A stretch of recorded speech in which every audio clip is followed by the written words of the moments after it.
3, 2, 1, 0. All engine running. Liftoff. We have a liftoff.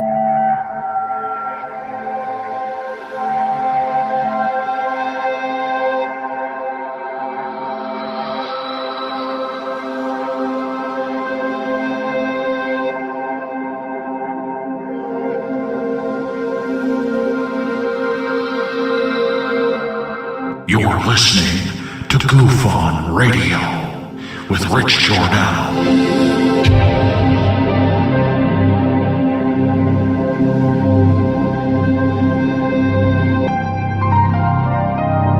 My personal belief is that there is very compelling evidence that we may not be alone.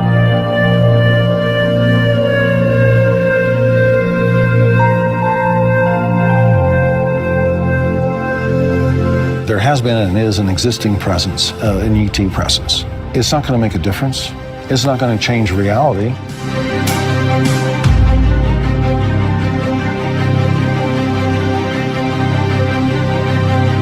I believe, as do the other folks that were on the flight, that when we visually saw it, that it was something not from this world.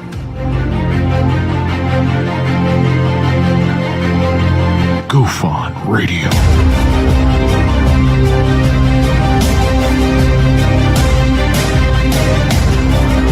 You were either in or you were either out, brother. But the cream will rise to the top, oh yeah. Goof On Radio with Rich Giordano.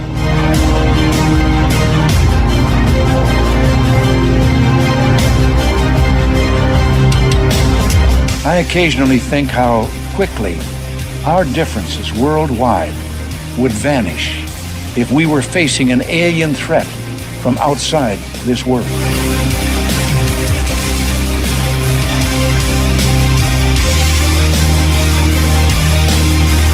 Goof On Radio. Remain seated, please. Permanecer sentados, por favor. You're listening to Goof On Radio with Rich Giordano.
All right. Welcome to Goof On, everybody. I'm your host, Rich Giordano. We have got a pretty action-packed show tonight, to be honest with you. I'm kind of excited about this night, only because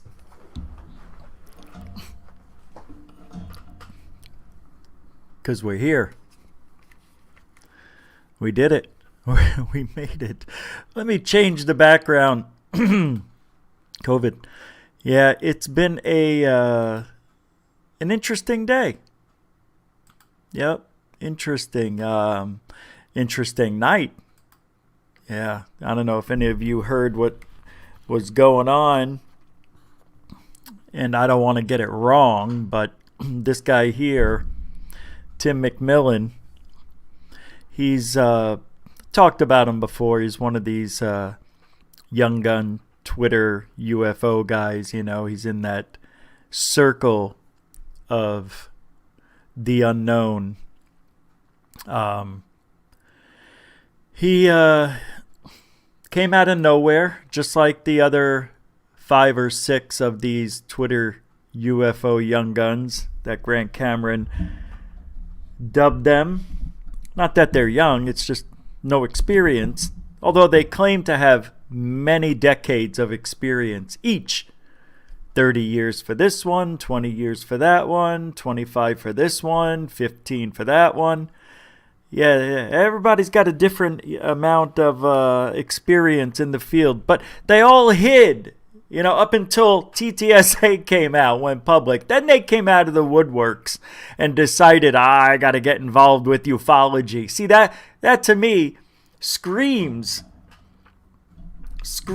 of people that are either part of the TTSA family somehow, or are so enamored with To the Stars Academy of Arts and Science and Tom DeLonge and Blink-182, and they may have grown up listening to Tom, idolizing him, would never think that he would lie about. Maybe that's what it is. Maybe it's the fact that Blink-182 spoke to them, and then Angels and Airwaves did even more and showed them the way to the UFO world.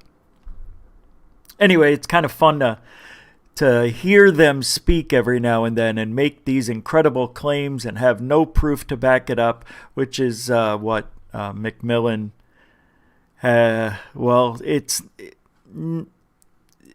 He gets these articles and these redacted, top secret, once hidden files that nobody else can get, nobody's ever heard of. And he brings them forward and, we talk about them. How does he get all this stuff? He's just a retired lieutenant. I think he was in the army or something like that too. Not that it matters. But we'll talk about what happened between, I guess I'm not really 100%. I guess I don't know the whole entire story. It was told to me, and I didn't have time to listen to what happened. But Bob McGuire made some claims on Grant Cameron's show that weren't supposed to be talked about, according to Tim. We'll get into it in a minute. But I'm really suspect of this guy. This guy right here. Maybe he's a good guy. Maybe he's not. But I know he's on the left. The far left.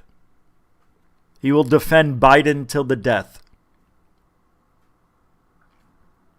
Also, I may have the GPS coordinates to the monolith.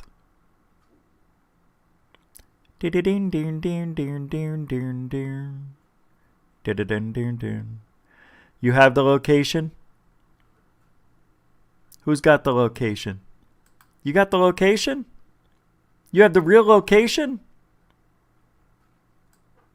What's going on in this chat room? There are a lot of people making some claims. Let's see. So they used concrete saws on the monolith? No. That's not far off a 4x4? No. On Reddit they figured it out? Really? I'd like to see that. I'd like to see that. Let me see. Well, there's so many subreddits in here, I have no idea where it would be. Somebody would have to send me the link. So I'm going to do this and see if I can find it real quick, and we'll do roll call. No, I don't see it there. I'm not going to spend time looking for it now. I have these GPS coordinates, and I'm going to put them up there and see what you think. Yep. And Arecibo, yeah. Let me see if that's the same one I have. Hold on. The coordinates have been dropped in the chat. Let's see if it's the same ones I have. Come on, Google Earth. What are you doing? There we go. Let's see if it's the same. Huh. Nope, it's not the same. It's different. Actually, it's close. Interesting. Let me do roll call and then we'll get right to that, Bob.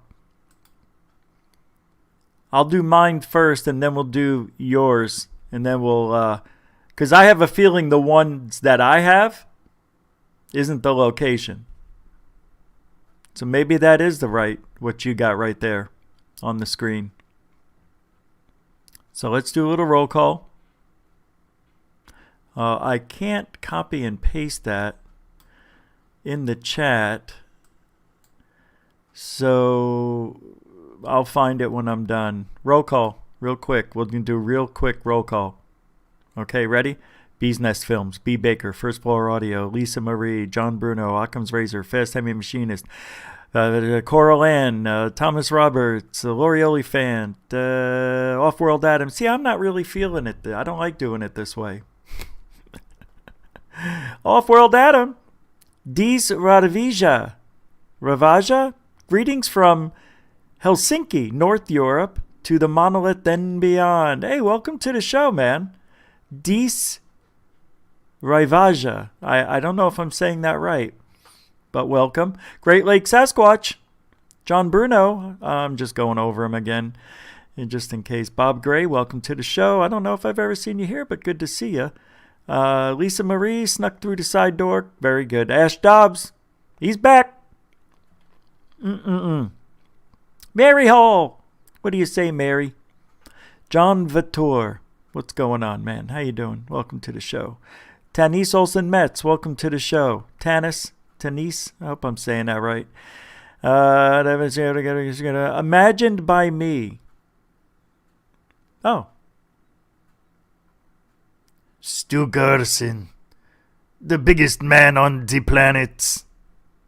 Even if he was on Jupiter, he would still be enormous. The Bees Nest Films. I don't know if I said hi, but I think I did. But anyway, Big Cat. What's up, BC? B. Baker. What's up, Mr. Moderator? Mr. B. All right, let's get this show on the road. If I missed you, I'm sorry. It's just the way it goes sometimes. So let's get Prairie Fire. Snuck right through the side door. I saw you. Renee Cruising. Welcome. Brian Huthmacher. Welcome. All right, guys. That's good. Occam's Razor snuck right through the side door. So it's been huge. It's been on the internet. It is probably debunked by now. Right? I'm sure it is. The Monolith. Let's just get right to it. So these Google coordinates were given to me by certain associates. And I wanted to show you. So I'm going to start in my home state of Washington. And I got the coordinates up here in the corner. So let's hit the search and see where it takes us. Are you ready for this? Here we go.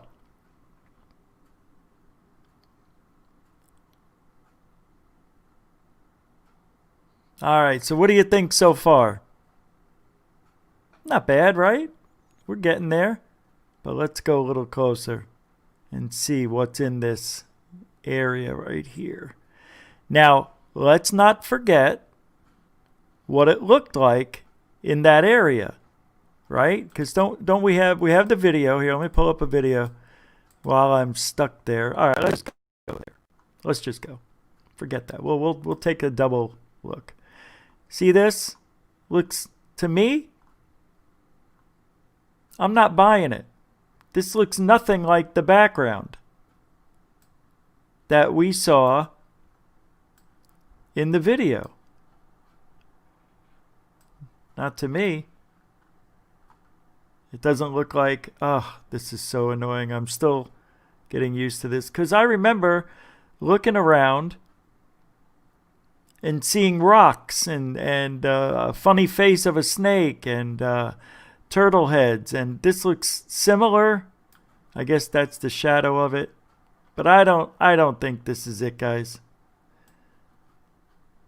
I mean, to me, the landscape looks slightly different. I'm going to really lose it here in a second. But the geography doesn't match up to what I think would be Now, is that the monolith or is that just a shadow? See, it looks... I don't remember this type of background. That to me does not look like it. I don't... You see, it keeps dragging me in. I don't see anything that looks at all similar. So now I'm going to show you a video real quick. 2. All right, we don't... let me pull it up. Yep. I've got a bunch of stuff out here. Yeah, here we go. Let me bring it over to you. This is from Third Phase's video. Well, let me just do this. It's easier doing it the way I think I need to do it. See, that's weird. I was just... It should be in my memory, but... No, I mean, in the history. Here we go. I'm going to pull it up. Bring it over. This is the news report. The Department of Public Safety came across a large metal structure. This looks nothing like it. I mean, we could already see that already. All right. Yeah. I'm already getting a little frustrated here. Come on. Looks nothing like it. It looks absolutely nothing like it. Nothing. Not even close. Among the red rock in southeastern Utah now sits this. Okay. Who does this kind of stuff? A large metal three-sided... Doesn't look close. Right? So... It looks nothing like it. Nothing like it. Its structure in an area so remote, the Utah Department of Public Safety doesn't want to disclose its location. It's fearful someone may want to visit the site and become stranded. It's interesting how it comes right. It's right at... So, let's go to the coordinate. Now, I'm going to show you where I was. Obviously, to me, this doesn't look like it. But I'm going to show you where I was today. How come I can't pop out of this? There we go. You see, I want to pop out. I'm trying to... I don't want to do it this way. This is what's frustrating. Today I had this problem. And now I'm going to have to do this again and trick it. And exit the ground. There we go. I'll show you where I was, and then I'll get the coordinates. So you see all this red rock, right? I went to the video where the guy said it was snow something. All right. So where is it? Where's my memory? It doesn't keep it in here? What is it? Snow Canyon? Anyway, I was pretty far away. I was over here, I think. I can't remember the name of the place. It was maybe like Snow Canyon. I don't know. I can't remember. But it was over here in the corner of the state. If I can get the north... Yeah, monkey's uncle.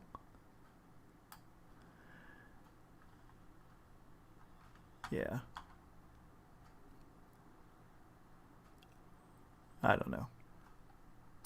But I think I was in this area. This is very frustrating. Why isn't it giving me... I can't remember the name of the place. Snow Canyon? Thank you. I thought it was Snow something.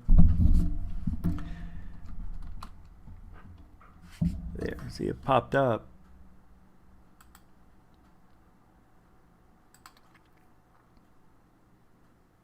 Wow. What? This isn't it. Oh my God. I guess it is. Yeah. So I was all in this area. Those coordinates brought us all the way over here. So I don't know. All right, I'm going to use your coordinates in the chat. So let me pull those up and type them in because I can't copy and paste them. So I'm scrolling back to get those coordinates. Bear with me. Unless somebody wants to just throw them in there. I can't. I think they're gone. I missed them. They already scrolled out. And I can't go back looking for them. Nope, there they are. Is this it? All right, I'm going to put these in now.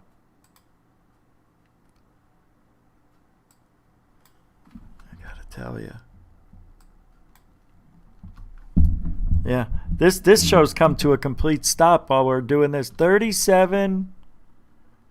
Do we put the degrees, Mark? I can't. 12. 50.5 north. 113 degrees. 39.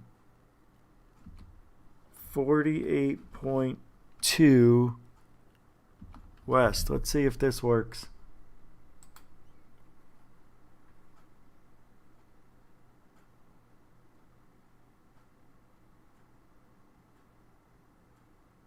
I guess that's not it, is it?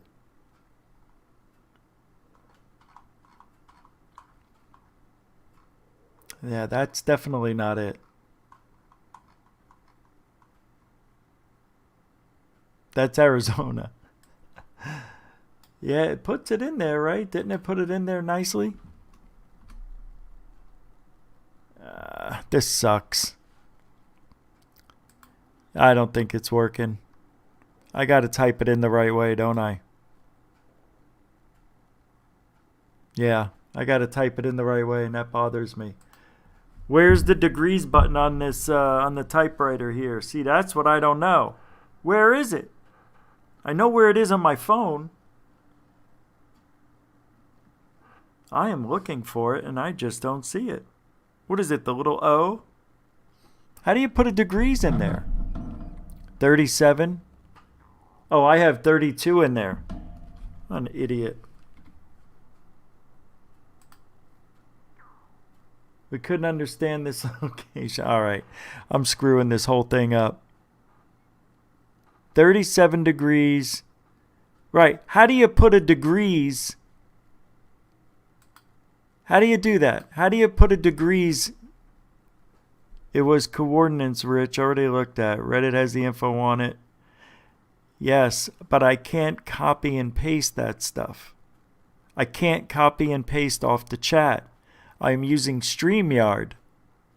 So let me open up the show somewhere else. This is so stupid. Why I'm even doing this is ridiculous. The whole thing's ridiculous. Can't copy and paste. Yeah, shut up. All right, I'm copy and pasting it from a real chat. Oh my God, stop moving the chat room. All right, here we go. Copying this one. It looks different than the one I have up here, that's for sure. This isn't the right one. This isn't right. This is the one I just did. Right, it's not correct. Oh, maybe this one is? No, that's not it. That's the one I have. That's not it. This looks nothing like it. That is nothing like it. I'm going to go back and get the other coordinates. The 37 degrees. Here we go. You mother's ass.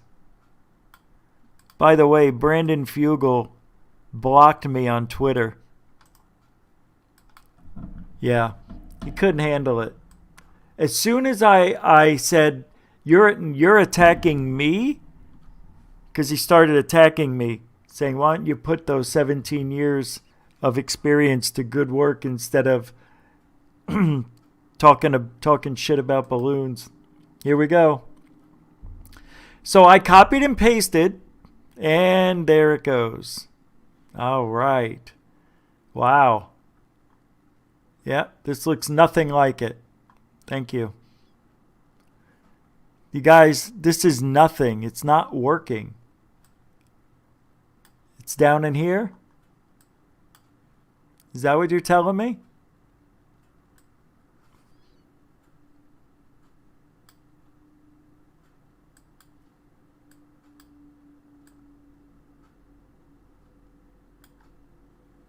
Oh, here.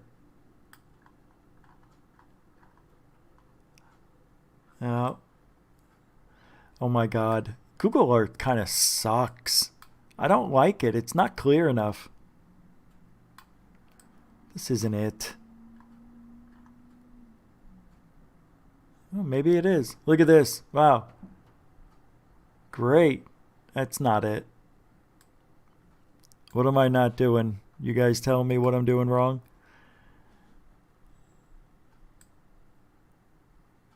This is in no way.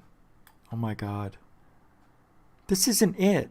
It's similar, but it's not it. No way. No way. What does this do?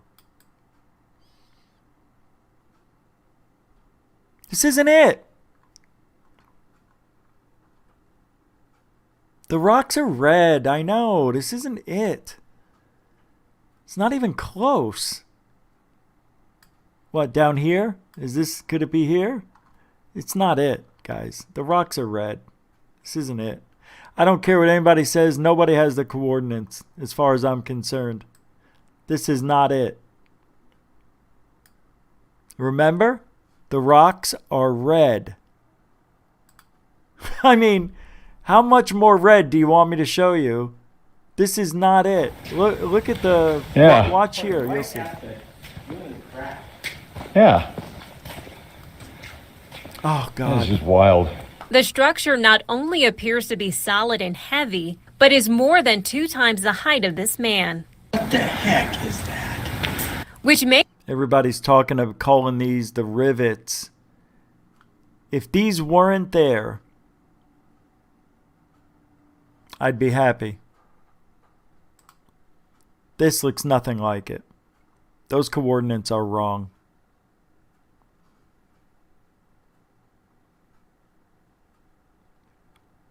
This is unbelievable. This is what's on Reddit, what we're looking at. This is what they're saying is the location. Because it's not. I clearly have the right copy and pasted. All right. Mary says she sent me an email with the coordinates. I'm looking. Here we go. Let's see.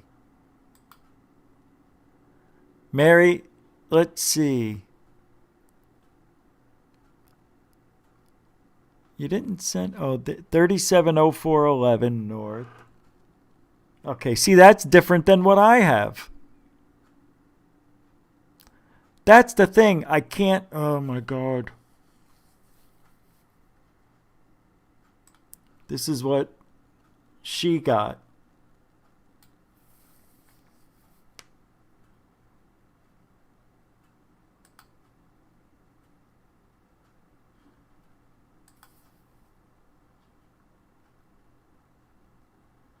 Coordinates are 370415. Yeah. Well, I need the coordinates so I can copy and paste them because this just ain't flying. I can't copy and paste that, but this looks like we're closer.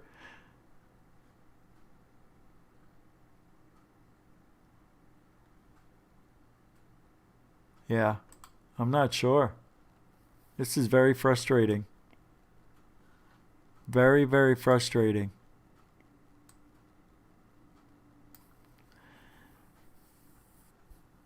I need the coordinates written out somewhere so I can copy and paste them.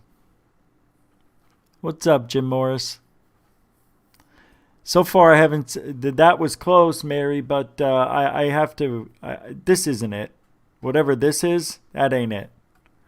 The other one I got, it isn't it. Yeah, coordinates, longitude and latitude. Got it. It's not working out. So this looks like it's close to where I was looking around today. Where is this here? Snow, what did I call it? Snow Canyon. I'm just going to type in Snow Canyon, Utah, instead of just trusting what that says. I can't believe we're still on this topic. All right, here we go. So this is where I was hanging out today. And I was looking all over here.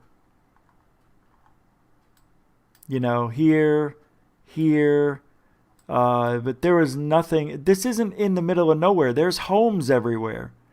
So then I went and I was trying to imagine where it might be, going off what the witness stated in the interview on Third Phase yesterday, not today. And I was all over the place. There's just nothing. There was only one place that looked similar. This isn't it. I'm just showing you. It's not easy to find. And if you want to look for it, this may be it right here. No, sand dune. See what I mean? It would be somewhere out in this area. Maybe, I don't know. Pretty wild stuff, though. I don't know if we're going to find it. Let's check this out here. I don't think I was here yet. Nope, I was everywhere, actually. I spent a lot of time today, couple hours, looking at these rocks. Came across one place that looked like it was going to be it, and it wasn't. Look at how long it's taken to get in here. I don't know why it's taken so long to populate the image. So it would have to be somewhere in this area, right? If you look at, or it could be anywhere over here. And is that part of the state? No. Is it? Yeah, we got to stay in Utah. So it could be anywhere in here, or we're not going to find it. You realize that. Take Nicole's idea and oh yeah, well, to be honest, guys, Third Phase is on it, and if we do get the actual location, we will go. So that's not something that is out of the possibility just yet. You know what I mean? So if anybody's going to go there that is in ufology and what we do, it's us. We're going to go. So we'll see. It's plane tickets, it's a hotel, it's a lot of work, and how do you get to the location? If they're saying it's in a treacherous area, I am in no shape to go hiking. So it would have to be a helicopter ride, or if there are roads. I have a feeling there are roads to take us there. But it wasn't in the Snow Canyon Park. It was near it. It was around it. So I don't know. We still got a ways to go, unfortunately. And the coordinates that were given to me tonight did not show me. Yeah. Somebody's sending me coordinates now. Let me pull this up, see if these work. I bet they're the same ones. I saw this on Reddit. Right. We just looked at that. But I'm going to double check. Let's do it again. Here we go. Reddit's taking us here. Nope. Doesn't look anything like it. not it. This isn't it. I don't care what anybody says. That is not the location. Are you kidding me? That doesn't even look close. I appreciate you sending that over, Rick. But it's not it.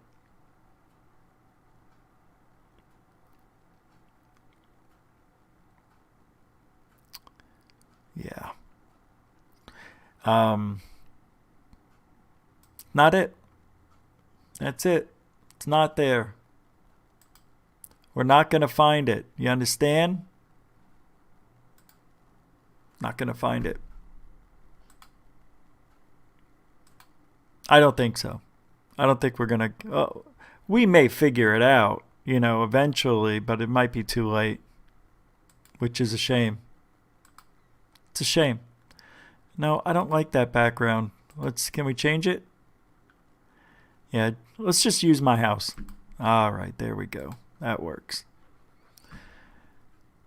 A lot of stuff going on around Twitter, and very discouraging when somebody blocks you because they don't want to hear the truth. You know what I mean? It's very funny that Brandon Fugal blocked me. But I don't think he understands how the internet works, really, because it can only block you for so long. You know what I mean? It can only block you for so long. Let me pull this up here. The Out There channel is saying that I called him a pedophile. He's saying that all I do is bully people. He's sending these messages. He's sending my show to Brandon. Brandon, look at Rich. Look how he attacks you. He called me a pedophile, which I never did, by the way. I would never call somebody who's mentally challenged a pedophile because they wouldn't understand what they're doing. I would never do that.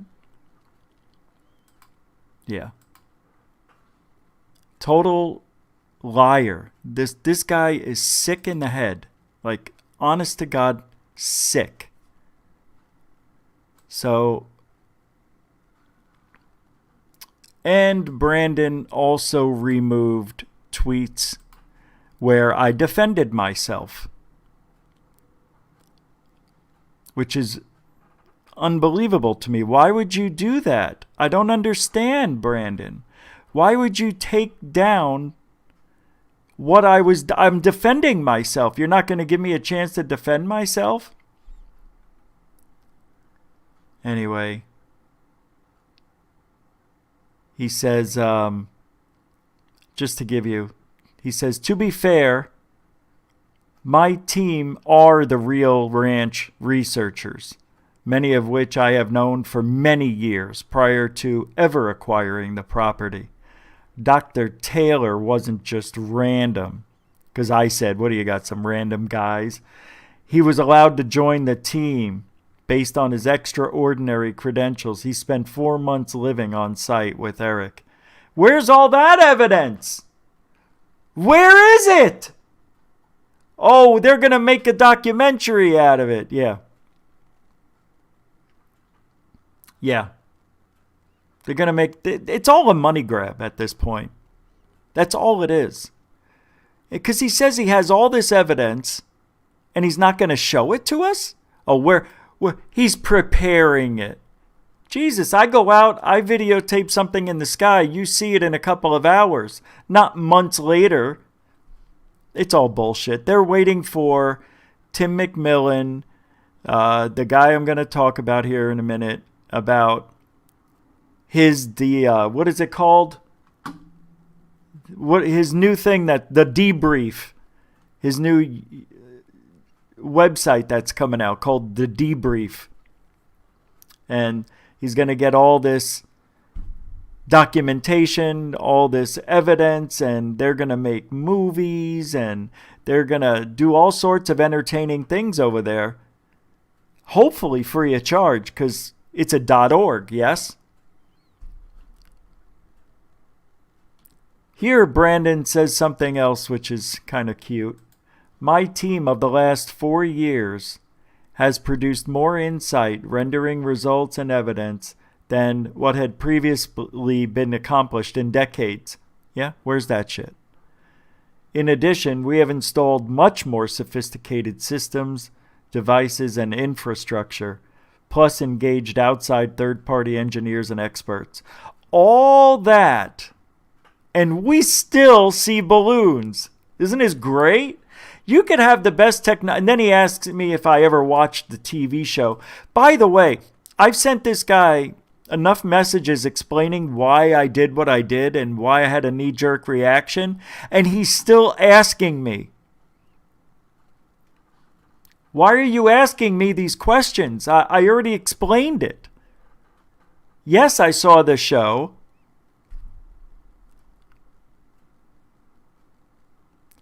At the time that, I guess, the guy who took the pictures of the UFOs, Brandon says, I actually like the fact that he had no experience or knowledge of the ranch or the phenomenon, and was very open and forceful with me regarding his skepticism. As long as everyone was respectful and professional, I saw it as a great learning experience for everyone. I was right. By the way, it's not that I wasn't professional. I didn't call him an asshole or a faker or a hoaxer. I just said, nice balloons. What do you want us to do now? Follow you down to the yellow brick road? You know what I mean? It was sarcasm. But you have to understand, these people who like Biden, they don't have a sense of humor. They're robots.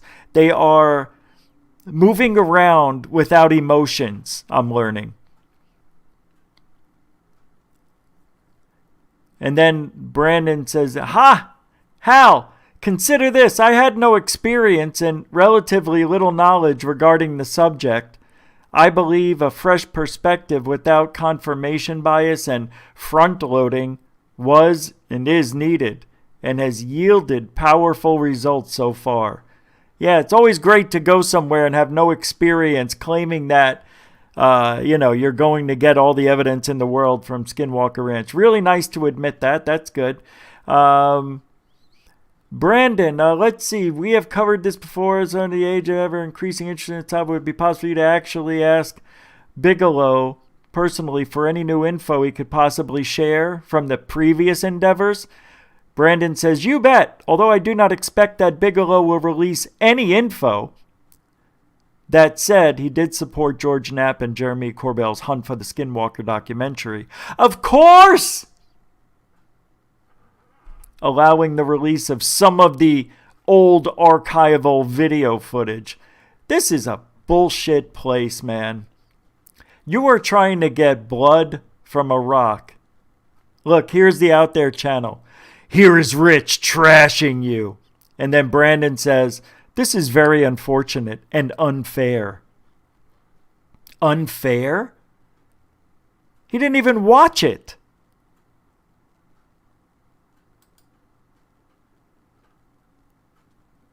Big UFO guy says, maybe the guy is sick of people getting away with deceiving the public. I didn't see where he was attacking anyone as the claims suggest. Whoever that guy is. Unbelievable. The Out There channel is just a real piece of shit in real life too. I mean, this guy, he's scum because he lies. If he was truthful and he didn't dox my mom, her address, and he says I called him a pedo. I mean, all these things are lies, lies, lies. I don't lie in ufology. It's just amazing to me. He shouldn't be allowed to be on Twitter. You know what I mean?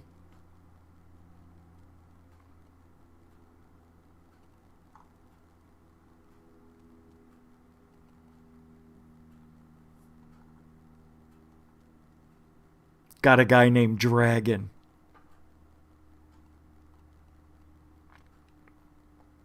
Dragon. I would have changed his name. No, Dragon's cool. Dragon, you're looking for stuff. You're like a dragon. What the? Somebody said that. It's so stupid.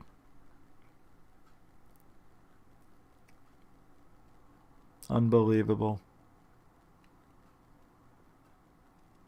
So somebody asked him, are you going to take your team out to go look for the monolith for measurements? And he says, absolutely.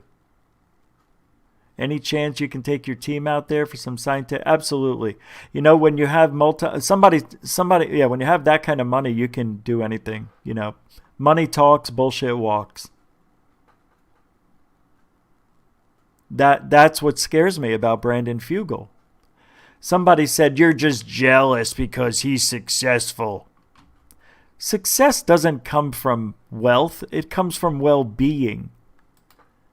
That's success. Yeah, money does show the public what is success. But success is inside. Yeah. I like that. You're just jealous. I guess I am. Yeah, you got me there. I'm jealous of Brandon Fugal. No. It's amazing. What about AOC? I have not been. I know. They defend AOC. Brandon does. That's what they are. They're all part of that lying crusader bunch that really have no basis in reality that I live in. They live in fantasy land, as far as I'm concerned. Now, they say there's no collusion here, no fraud with the election, none of that. Where's the evidence? Well, they have until December 8th, and they can't just show you the evidence, and throw it out there on the news.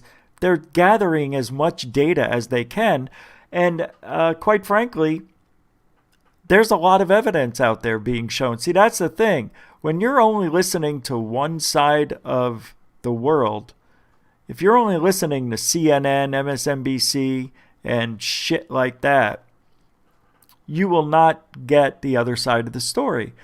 And I listen to the CNN and those guys, and you know what they say? They say the same thing we're all saying, but they're stating it as fact. They're saying there is no evidence that there's voter fraud. Not voter fraud, but, tampering with the election when there's shitloads of evidence. Giuliani and the other people on that team of lawyers there for Trump wouldn't come out and just say they have evidence without having evidence. I mean, how awful would that? That's a career ender, as far as I'm concerned.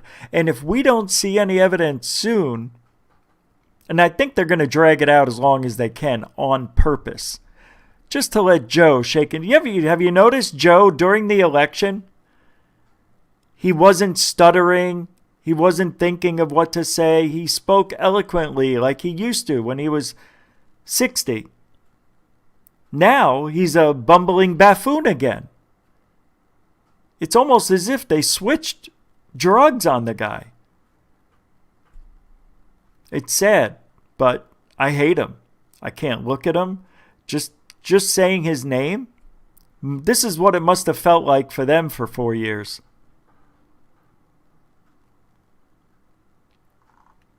Yeah, but Biden's a file. He's a pedo. 100% pedo. I haven't shown you guys, but I've been holding on to a bunch of photographs and things you've seen. Maybe you didn't look at them closely, of Biden trying to cop a feel on the breasts of young children.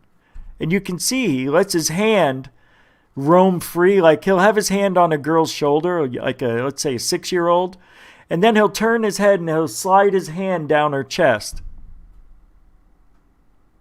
He'll turn his head like he's got his hand on the shoulder of a young girl.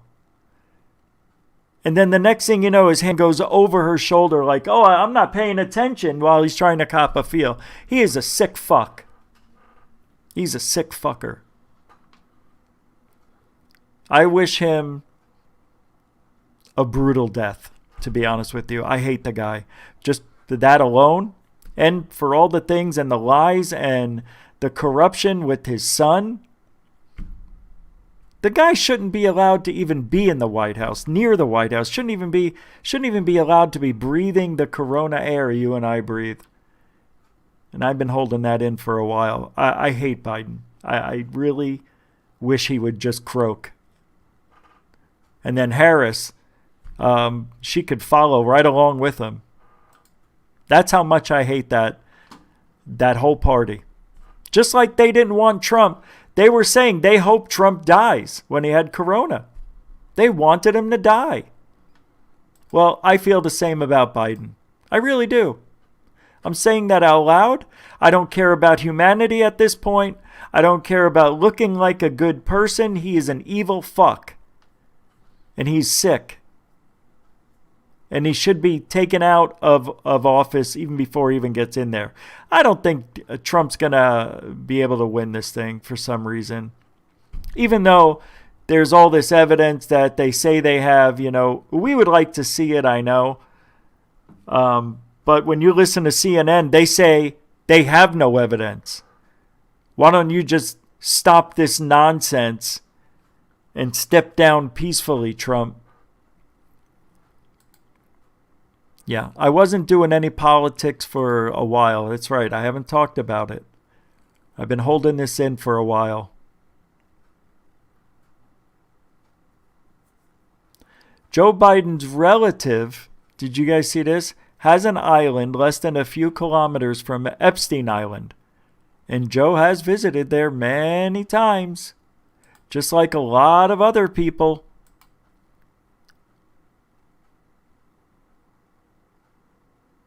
Hey, what's up, Occam's Razor? I don't know if I said hi, but hello. Bob M, how's it going? Pom Mom? Hey, Nicole. She's going. She's gone. I know. I said too much.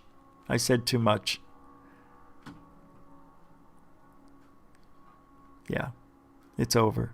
As soon as I start going on a rant, people start checking out. You got to check out. SOR doesn't start for another hour.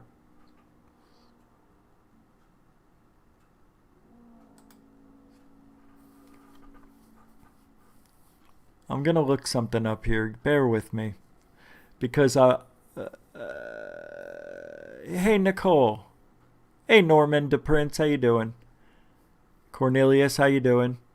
Zach, how's it going? Diecast Montu. Last night, what was it? Grant Cameron had Bob McGuire on.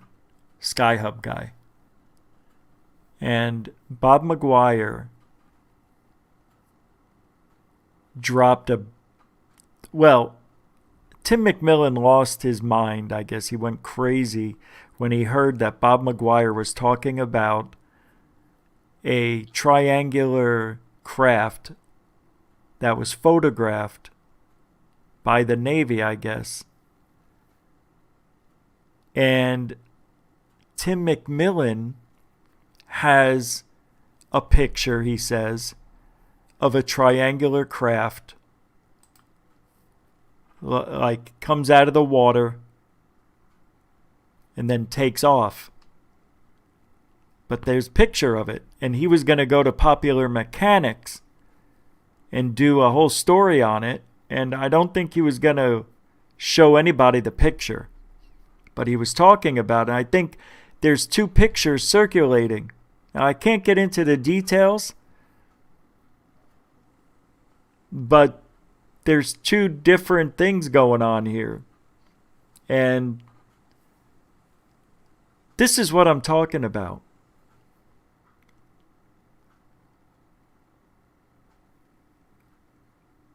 Certain people got this picture, these photographs, and the story I heard doesn't make sense to me. It just doesn't.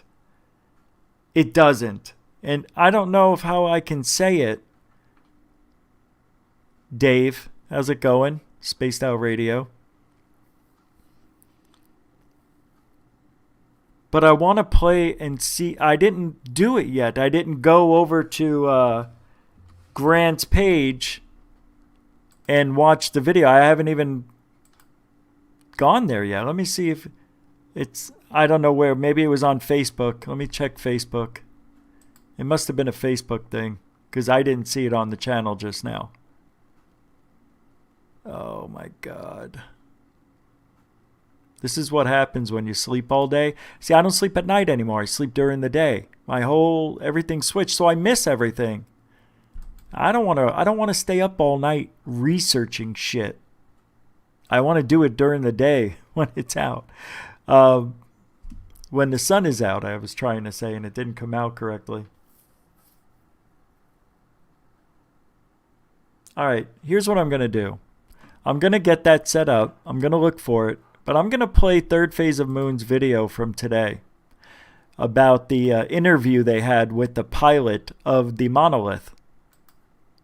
So this should be cool. Let me pull it over. It's a few minutes, so while you're doing that, watching this, it's pretty good. I'm going to look up the Grant Cameron, Bob McGuire stuff. Giddy up. Welcome back, everybody. Third Phase Moon, Blake Cousins here. I just got a call from Utah. It's Brett. It's the pilot that experienced this monolith that has been found in Utah, and we've got some updates. So we're just going to get to it. Brett, thanks for joining us right here at Third Phase of Moon. Brett, can you tell me, so, you know, there's a lot of people wondering what the heck's going on over there. And so, you know, it's interesting. Can you tell me what got your attention to this anomaly in the desert? Let's just start from the start. So one of the biologists that was flying with me, his name's Wade. He happened to be the one that spotted it. He happened to be looking down in one of the canyons that we were looking for the sheep in. And so he basically just said, hey, turn around, there's something back there. So we kind of hung a U-turn and went back, and I couldn't see exactly what it was he was looking for, and then all of a sudden I spotted it, and I thought, oh, wow, that's kind of weird. We haven't ever seen anything like that out here before. And so we found a place where we could land within pretty close proximity to it, put the aircraft down, and we just kind of went down to investigate it basically and stuff. Like I say, it's pretty unusual. You've seen the pictures of it and stuff like that. For my own take, I mean, I know a lot of people want to believe that it's an alien thing that's been placed there, but it looks pretty man-made. It's top riveted. They definitely spent some money on it. You can kind of see where they used concrete saws to cut into the sandstone and put it in place. We have no idea how long it's been there. It could have been a few months, could have been years. So that's kind of the extent of it. We examined it pretty thoroughly. There's no markings on it anywhere. It's solidly deployments, which are people that are helping with the development. And that's kind of about the gist without of the whole going thing. into where I got it. Well, let me, these are let me two ask you this, separate Brett, because incidents. we've been getting reports of people camera within the area, and this captured is kind of interesting from, because I received an email. So right now, yesterday observational from science. eyewitnesses that gather apparently data objectively and a few store it. days And before you satellites witnessed and it, radar they saw something installations. fall out of the Pod sky, that looks and like the people within the one of area these disposable noticed gas. it. A lot of people With were this talking about very it high and tech said that camera, what they or would you noticed say is Skyhub that is this thing better? descended Are available from the sky. to It looked like a the monolith, actual and then it went over the hills. specification. I was on right behind the camera. And we've all been chattering for the last maybe week. Let's just.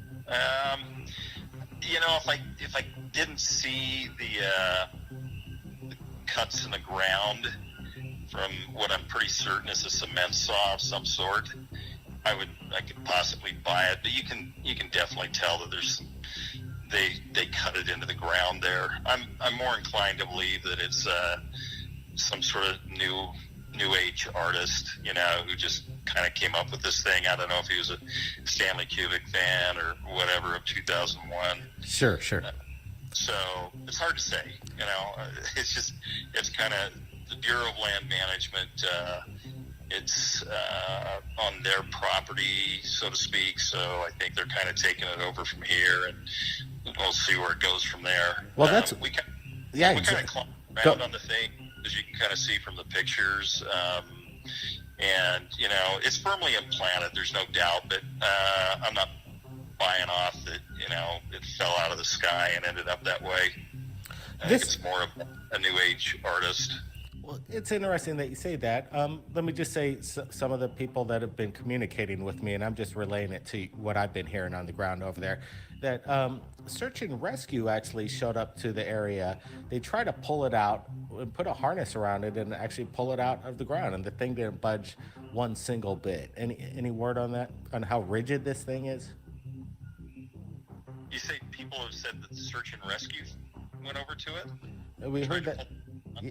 We heard search and rescue were there, and they were there prior to it, and then the military told them, you know, they got to get out of there. Is there any kind of military a presence going on in regards to this location at this moment?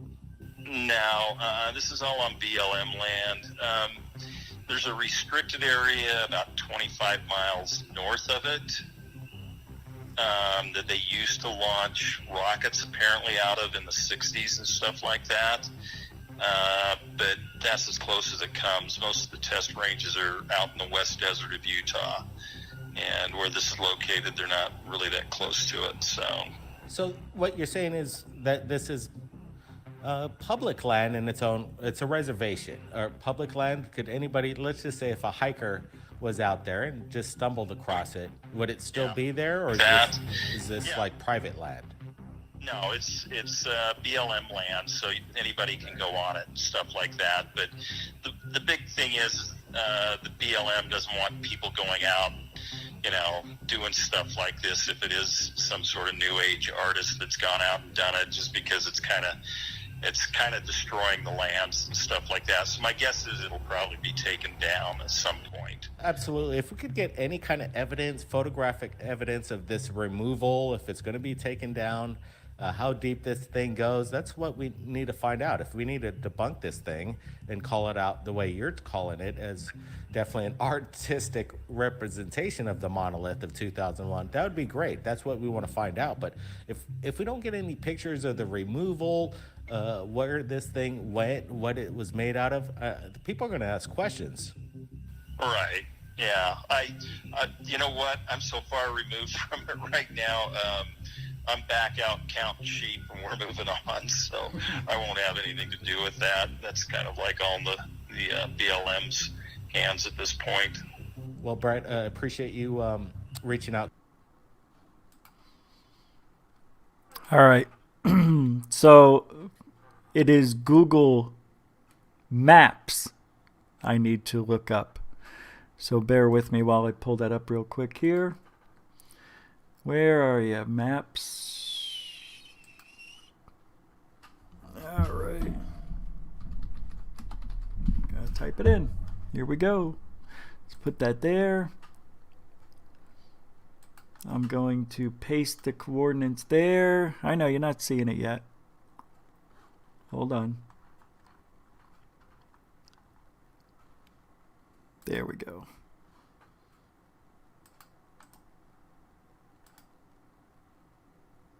Good.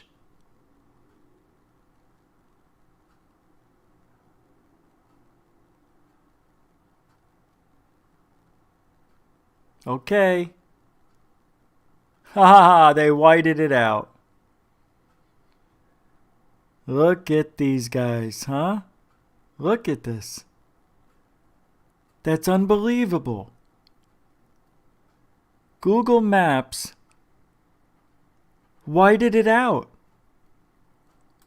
Right? Let's do satellite. I was tricking with you. Come on. All right, here we go. That's not it. This isn't it. Why am I doing this again? It's not the place. It doesn't match. It's a lie. You guys realize that, right?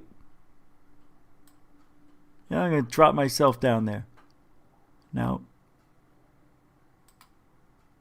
It's not even close. These are huge rocks. They go up many, many feet. It's not a slope. Here, I still have it on Google Earth. It's not even the same. Not even close. And it's not a depiction of the area either. I don't want to hear that. Just because it is shadow, people think that's it. It's not.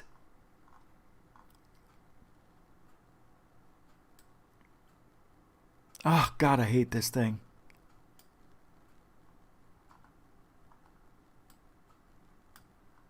You know?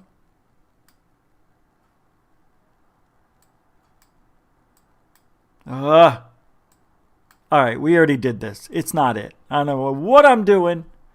Let's get to the Bob McGuire stuff here.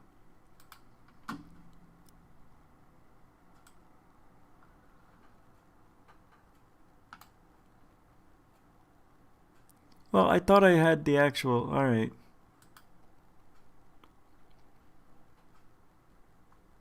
System is all of the processing that goes on.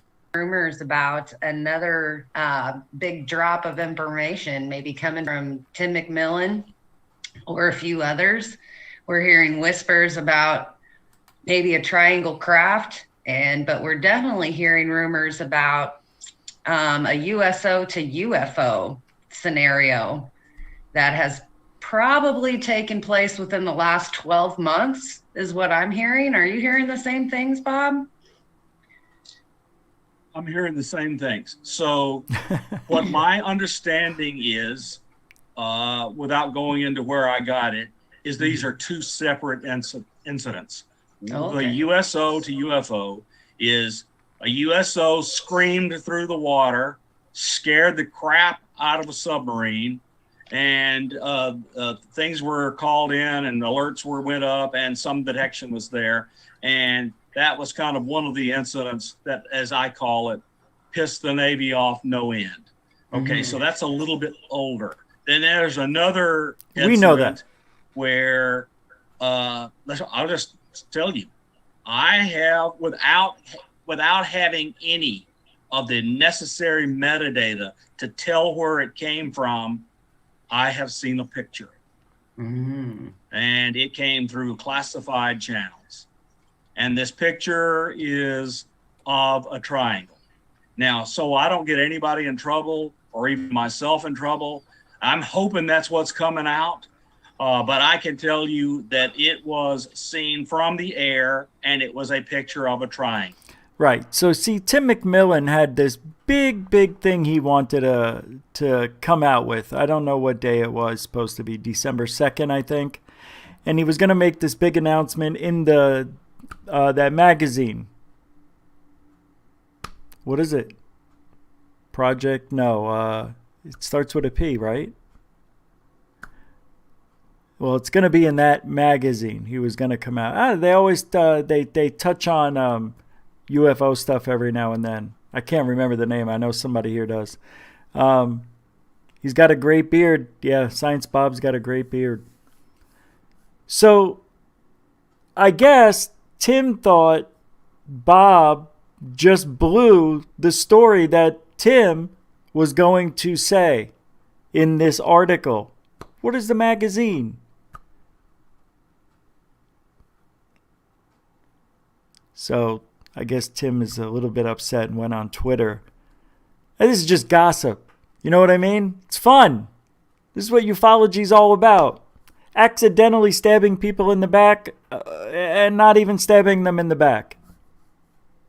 So Tim, without even, I guess, verifying it first, tells me a little bit about who he is, was attacking Bob, I guess. I know, I'm just telling you the story as I try to remember it. Very wee hours of the morning, since I don't sleep.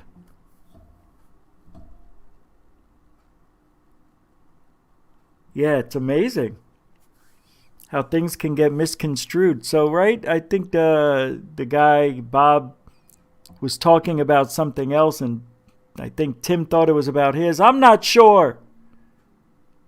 Now I'm second guessing what I think I heard because I have been forgetting a little bit. There's just so much stuff to think about. You have no idea. Maybe you do. But I really, I like that there's some tension in the air. It's always good. People don't like tension in ufology because somebody's being discredited or think they're being discredited. Usually, isn't that what it's about? One day there's a great story. As soon as that story comes out, there's the skeptic. And usually they're right. And then, even if they're not right, just the thought of putting something out and then having somebody say it's a hoax, and they explain the hoax, and it sounds like, wow, they may be right.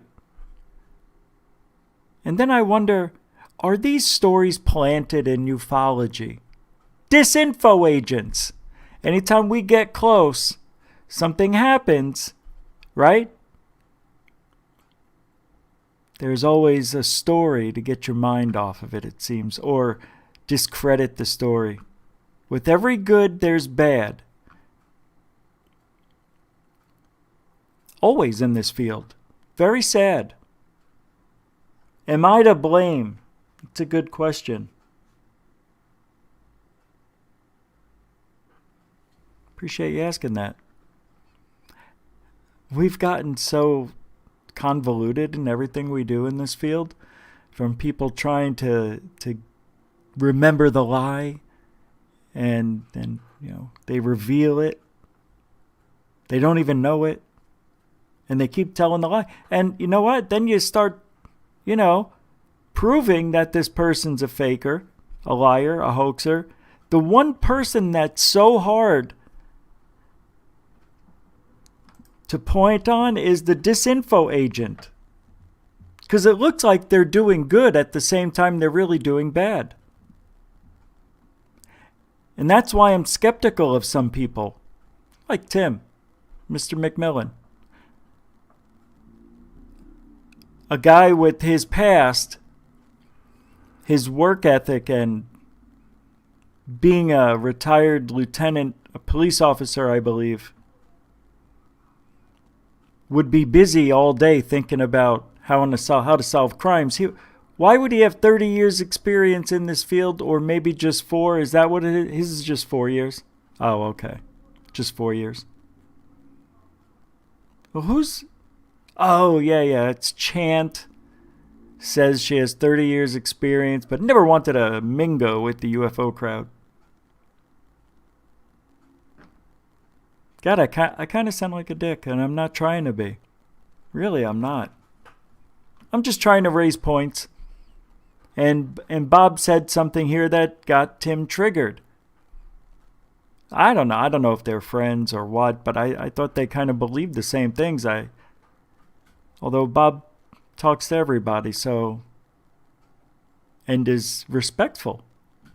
So I don't think it was any ill will, any intent in this. I don't know, bombshell. I mean, that's an unbelievable thing. He said he's seen this photo of a UFO, a triangle UFO, over subs, right? In the ocean. That's crazy. Isn't Tim's story the same, though? I thought his was the same.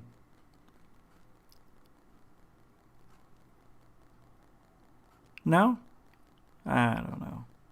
I guess they figured it all out. Tim realized it. Everything's good to go. See, there's a little rainbow at the end of that story. As long as you could work it out. Yeah, a lot of people don't like to work stuff out. I can't tell you how many times I've offered the olive branch to the Out There channel, and he says, I would never be associated with somebody like you. You hang out with hoaxers. I hang out with them. You understand what hanging out is, right?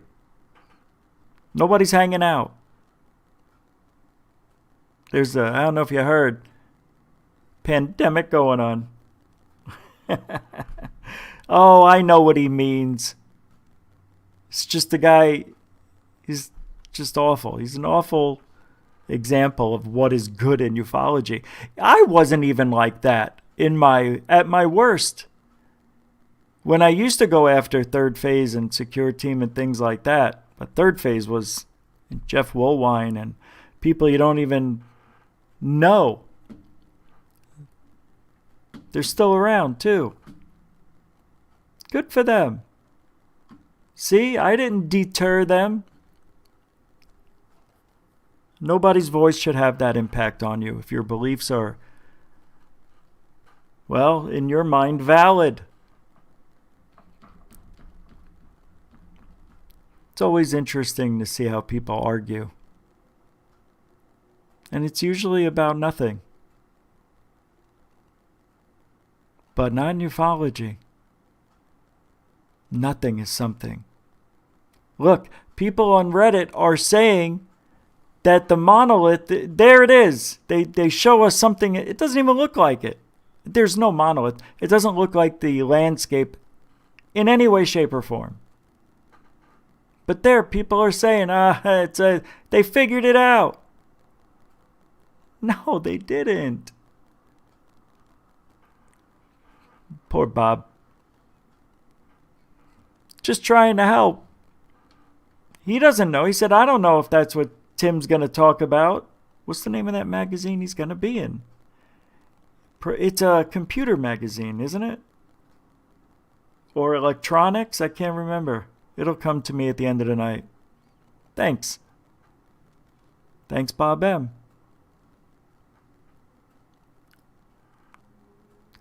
I am looking in the chat room. I'm just seeing what you guys are saying. What is this? Okay, so there's I think I already did that. Yeah, I already did that. Doesn't work. Thanks, Fast Hemi, but it's not the one.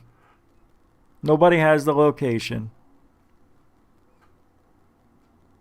of the monolith in Utah. At least I haven't seen any landscaping that looks like what I've seen in the video. Oh, let me show you something. Holy, well, that's the Bob McGuire and Tim McMillan thing. I just wanted to touch base on a little bit of excitement in the field. And the ground bombshell story. Yes, I said ground bombshell. Because it's groundbreaking and it's a bombshell. I need Bob McGuire to draw that thing. In whatever it is, that picture you saw, can you can you draw? I can't draw a circle, so if you can draw it, that'd be cool, man. Nothing wrong with a drawing. It's all in your memory. That's what you got to do if you haven't done it already. See, I would have done that already. Yeah, that would have been me.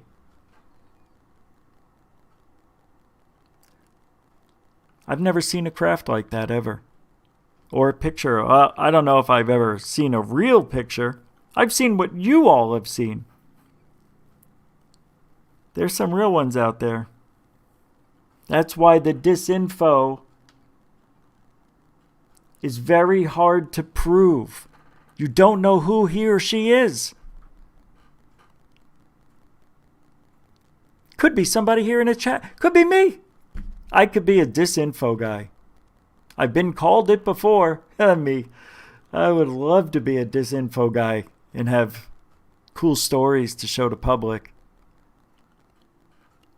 That'd be fun. I could see why Richard Doty'd do that. Richard Doty'd do that. Wait, I said it right the first time. I could see why Doty would do that. It's very tempting. Get a lot of attention. People are going to love you and they're going to hate you. This is such a great field to be in, man. Oh, what a time. The Monolith, Bob McGuire. We've got SpaceX. We've got, what else have we got going? People, we sent 5 people to the ISS. And Greer at his thing. Yeah, can't forget that. What else has happened? Been a good year for ufology, if you really think about it. Hasn't been a bad year at all, considering we're in a lockdown. Well, not anymore, but feels like it here in Arizona. Almost 5,000 cases a day. Fresh, right out of the oven. Yeah, new C19 cookies. It's shaped like a little molecule of the virus. Show the virus you don't respect it. Take a bite out of it. Yeah. That'd be fun. I'd like to eat a C19 cookie. Stupid. COVID. All right, what time is it? Holy shnikey, it's already 20 after. The second hour? All right, I got some stuff here I got to show you. What else we doing tonight? Hey, thank you for, what the hell is that? Thank you for showing up here at Goof On. Thinking of changing the name. Getting rid of Goof On, for sure. It's an awful name.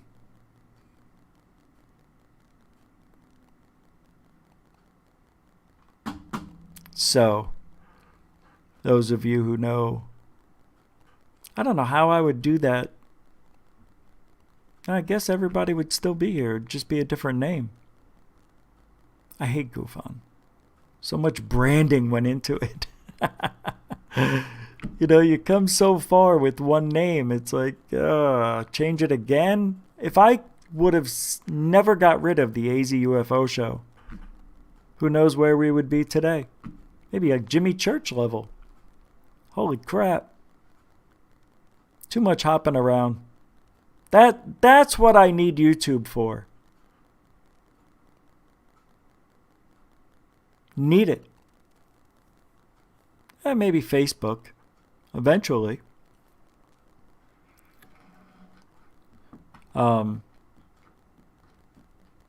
Yeah. It's not really the goal anymore, though, is it? It's either you subscribe or you don't. I mean, it is what it is.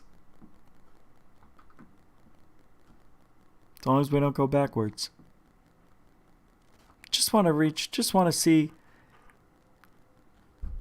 and give the world the best. I mean, you have to admit, the show has done almost a 180. I don't even know who I am anymore. Yeah, it looks better. Everything's better.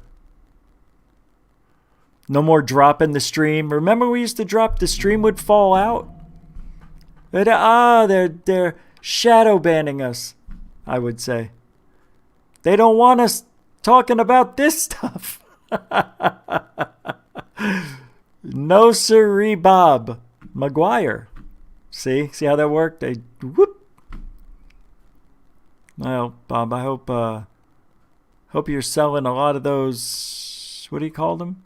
Sky hubs. There is something on the underside of my lip, and I don't know what is going on. What's that? Huh? All right. I was going to do body language tonight, but I know how much that bores you. So we won't do it. I haven't played a video? Yes, I have. I played Third Phase, yeah, and Grant. That was good stuff. I can't believe seeing a picture like that, and no one else has seen it, really, in the grand scheme of things, nobody in ufology anyway. Yeah, it's pretty cool. It's happened once or twice to me.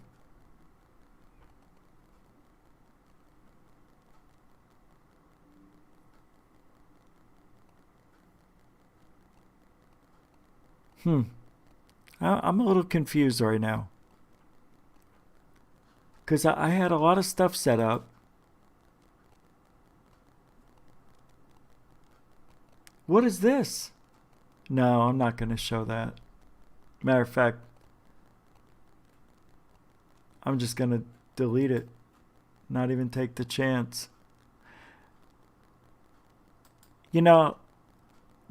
Reddit seems like a great place, but I'm having a hard time figuring some things out. We posted a video there, and they removed it and said it didn't follow their guidelines. Well, sure as hell did, to a T. So when somebody has a Reddit channel, I guess the moderators, if they know you and they don't agree with you and don't like you, that boop.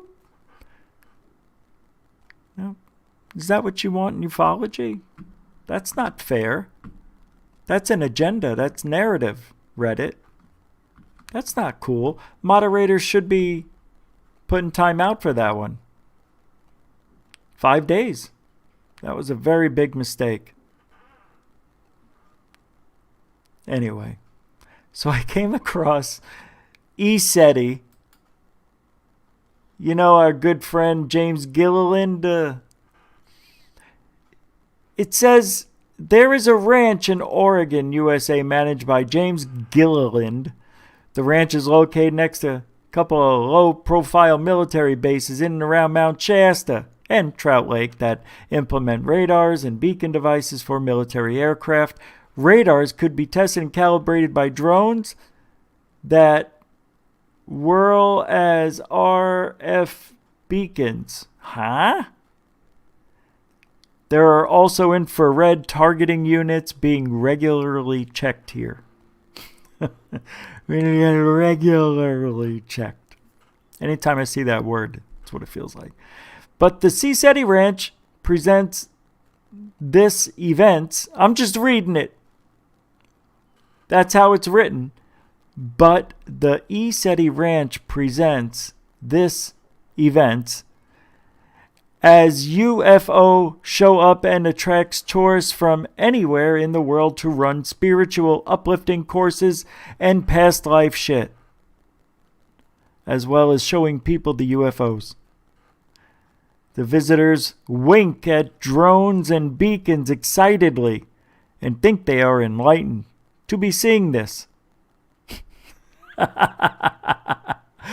The ranch states that it does not want to gain money from it and is doing its spiritual mission, but there is a minimum donation requirement for a place for camping. A minimum necessary donation is surely an overpriced camping zone in a private place. Translation, you get a lot for your money. It's a good campsite. You look good stuff. A lot of good things around here. Good trees. Yeah, a lot of leaves. Yeah, leaves are great. Love leaves. This dirt. Love it. This dirt was Earth's shit billion years ago. No shit. Unbelievable. Oh, let's see how much it is. Camping is a minimum suggested donation at $35 per night per tent, RV, trailer, campsite. Up to 3 guests per group. Additional guests per tent, $10 each. Additional tents per group, $35 each. We have campsites available for RV dry camping only. Bring all food, coolers, and items you would need when camping. Outdoor cooking is contingent on whether or not there is a fire ban in place. It's a nice place. You may bring a small propane camp stove. You cook on it. You make hot dogs and beans, you bastard. Just come on over to the fucking ranch. It's awesome. Blow your balls off. There's no laughing. No joking around. That's not funny. It's not. It's childish, you bastard. Who is that? Sylvia Brown? That's right, you bastard. I've been hiding for weeks. I don't know if I can do Sylvia Brown anymore. You're doing it now, you bastard. It's not her. That's an imposter. That's not her. There's something wrong with me. What else we talking about? Oh. Oh, yeah. Nah. Yeah? All right, let's take a look. Let's see. No, let's get rid of that. Let's get rid of him. Goodbye, Mr. Fugal.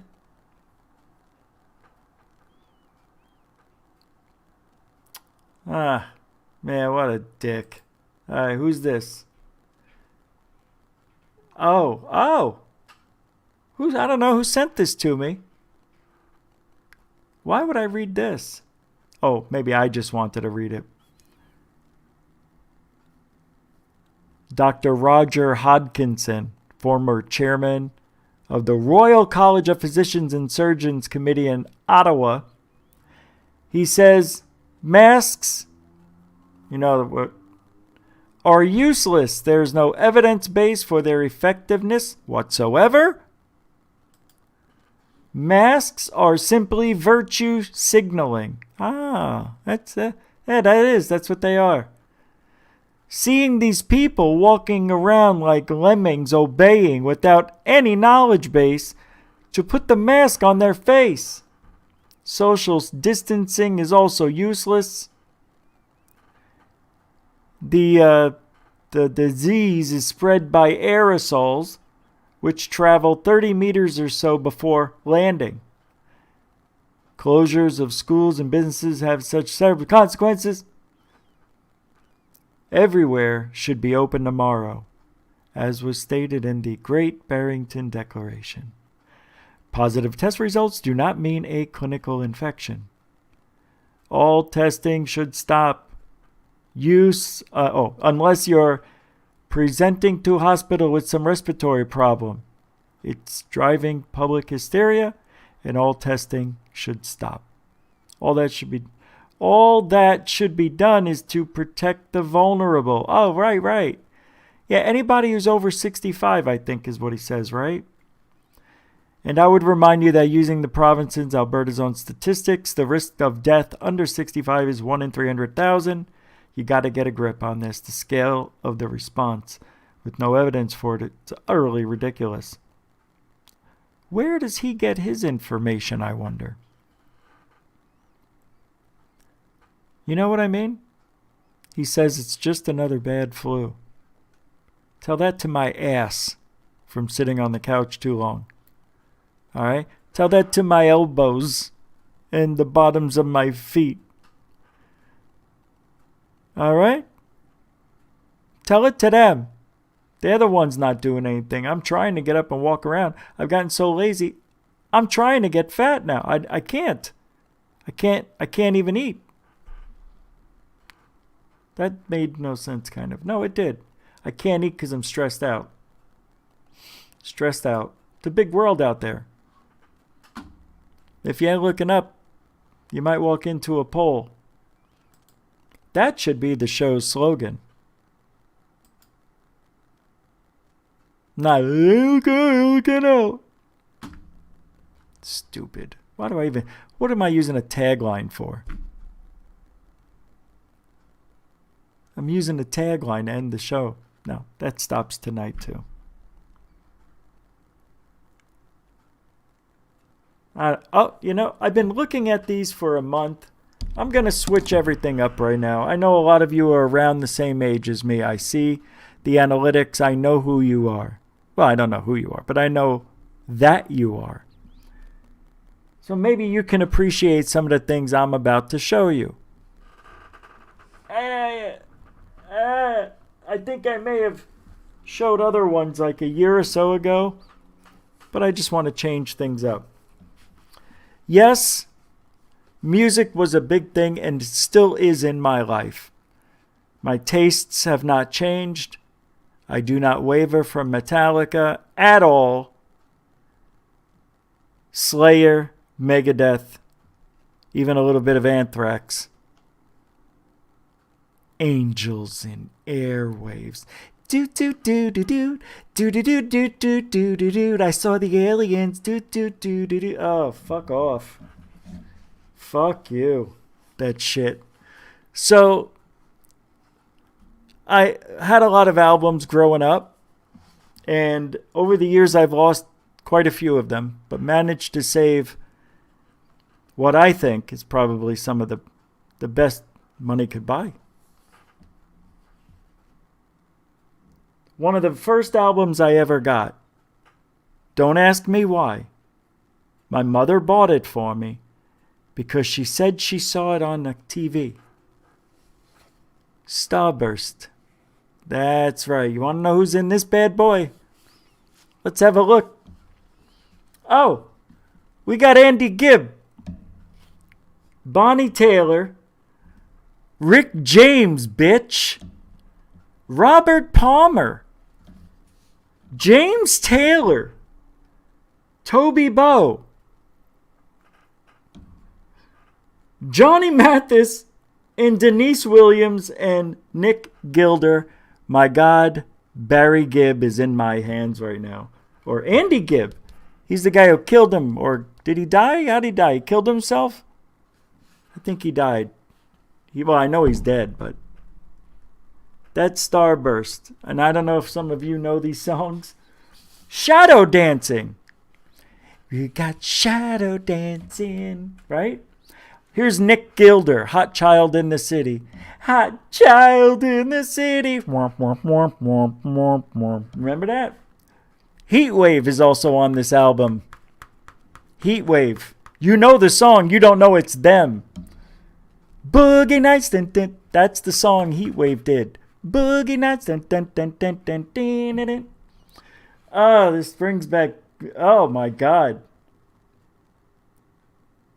Handyman by James Taylor.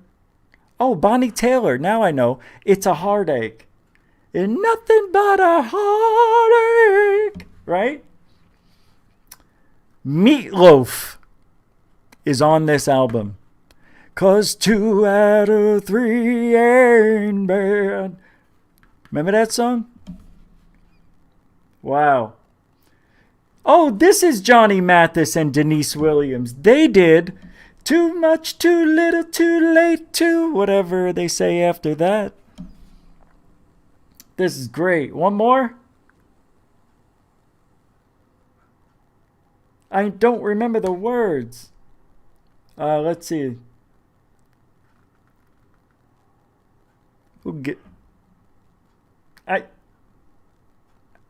Foxy is on here. Get Off. I don't know that one.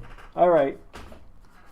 The next. Now I thought I had 3.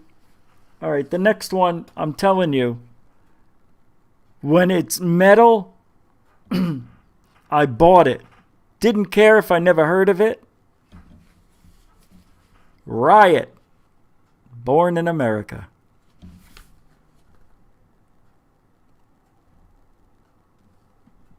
I couldn't tell you a song on here, but I know song 1 was the one I liked. Listen to the words. This is why I picked it out, mind you. You think music doesn't play a big part in your life? Check this out. Listen to this. This is absolutely amazing. This is why it's been sitting here for a month. Ball of fire in the sky, the sound of solid steel. A flash of lightning sounds so frightening when the power's all you feel. From the leather of the 50s, Murray the K and Alan Freed Monroe and James Dean died for the silver screen, and Elvis made them bleed. Born in America. Born in America. You want to see a movie star? Hollywood or DC? Politicians, greed. Money's all you need. The power's guaranteed. Vegas got the... This must be the chorus the way it's written. Vegas got the casinos. Texas oil wells. No, this is metal. I don't know how it goes. Boston beans, Frisco queens, anything that sells. Born in America. Born in America. Land of the free. No shit. That's what it says.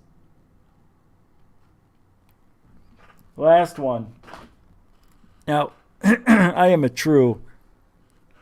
Had the long hair, right?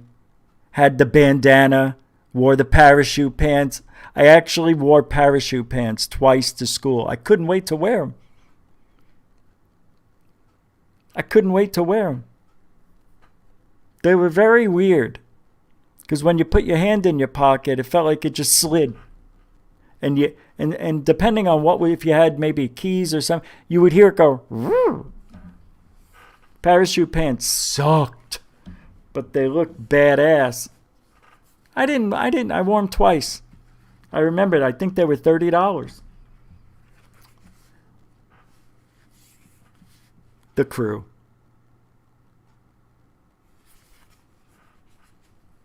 It's a special edition. I think. I don't know. Yeah, what do you got? Mick Mars, Vince Neil, Nikki Sixx, and Tommy Lee, right? I didn't even read them right there. I know them. I tell you, I never air guitared more to Shout at the Devil. It's just such a fun song. Hear the wolf screaming lonely in the night. Right? I feel the bloodstains on my jeans or something like that.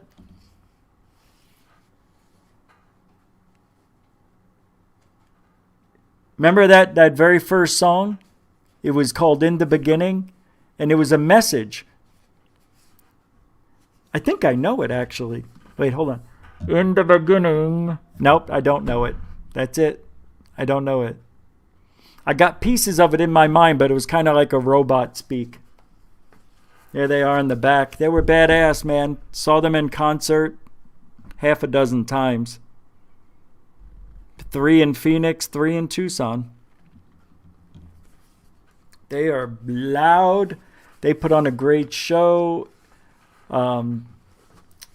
Tommy Lee built this roll cage device, and he's the drummer, and his whole drum set would spin on a gimbal like thing, right? And he came out over the audience, and and then he was upside down playing. They spun him around like in one of those gyro cages. It was fucking unbelievable.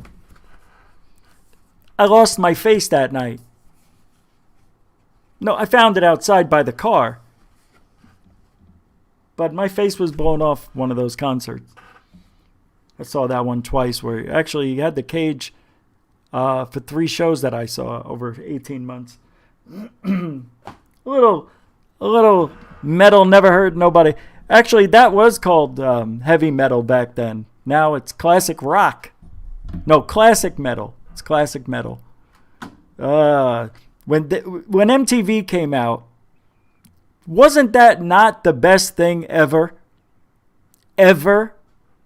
For me, it was. That's how much I loved rock and roll and music. And when you're growing up, you and your friends, you had your own music, right? Your own clique, listen to certain things. I happened to introduce Metallica to my special friends because I heard Metallica late at night on a show called Metal Shop. And it was on Sunday nights at midnight. So that means I had to have the recorder ready. I had to be awake. And I knew they were going to play this Metallica song. And I fell asleep. And I woke up and it already started. And I hit record. It was Ride the Lightning. That was the first song I ever heard. My God. And that wasn't even their first album. For Whom the Bell Tolls. I got to tell you, when I brought that For Whom the Bell Tolls into school, I had a friend, his name was Con Sweeney. That was his name. That is his name. Nicest guy. He was like the Fonz. He was the Fonz of the school, I swear to God. Got the hottest girl, the fastest guy, could play guitar, sing, drink anybody under the table. He did it all. He's successful to this day. Con Sweeney. Why did I bring that up? Anyway, going down memory lane. Nostalgia. I don't usually go back, but I had those sitting there. Obviously, I took them out to talk about them probably like 6 weeks ago. They've just been sitting there. Nothing wrong with going back. What were you doing? Were you looking for UFOs? I was. Anytime we were outside, I was always staring up at the sky looking for shit. I didn't know what I was looking for. I wasn't looking for dots. I could tell you that. I was looking for close encounter shit. That's what I thought a UFO was going to look like. We didn't have the internet back in 1982 and 3. And when I was going from 8th grade to be a freshman, that's when a lot of the alien dreams happened.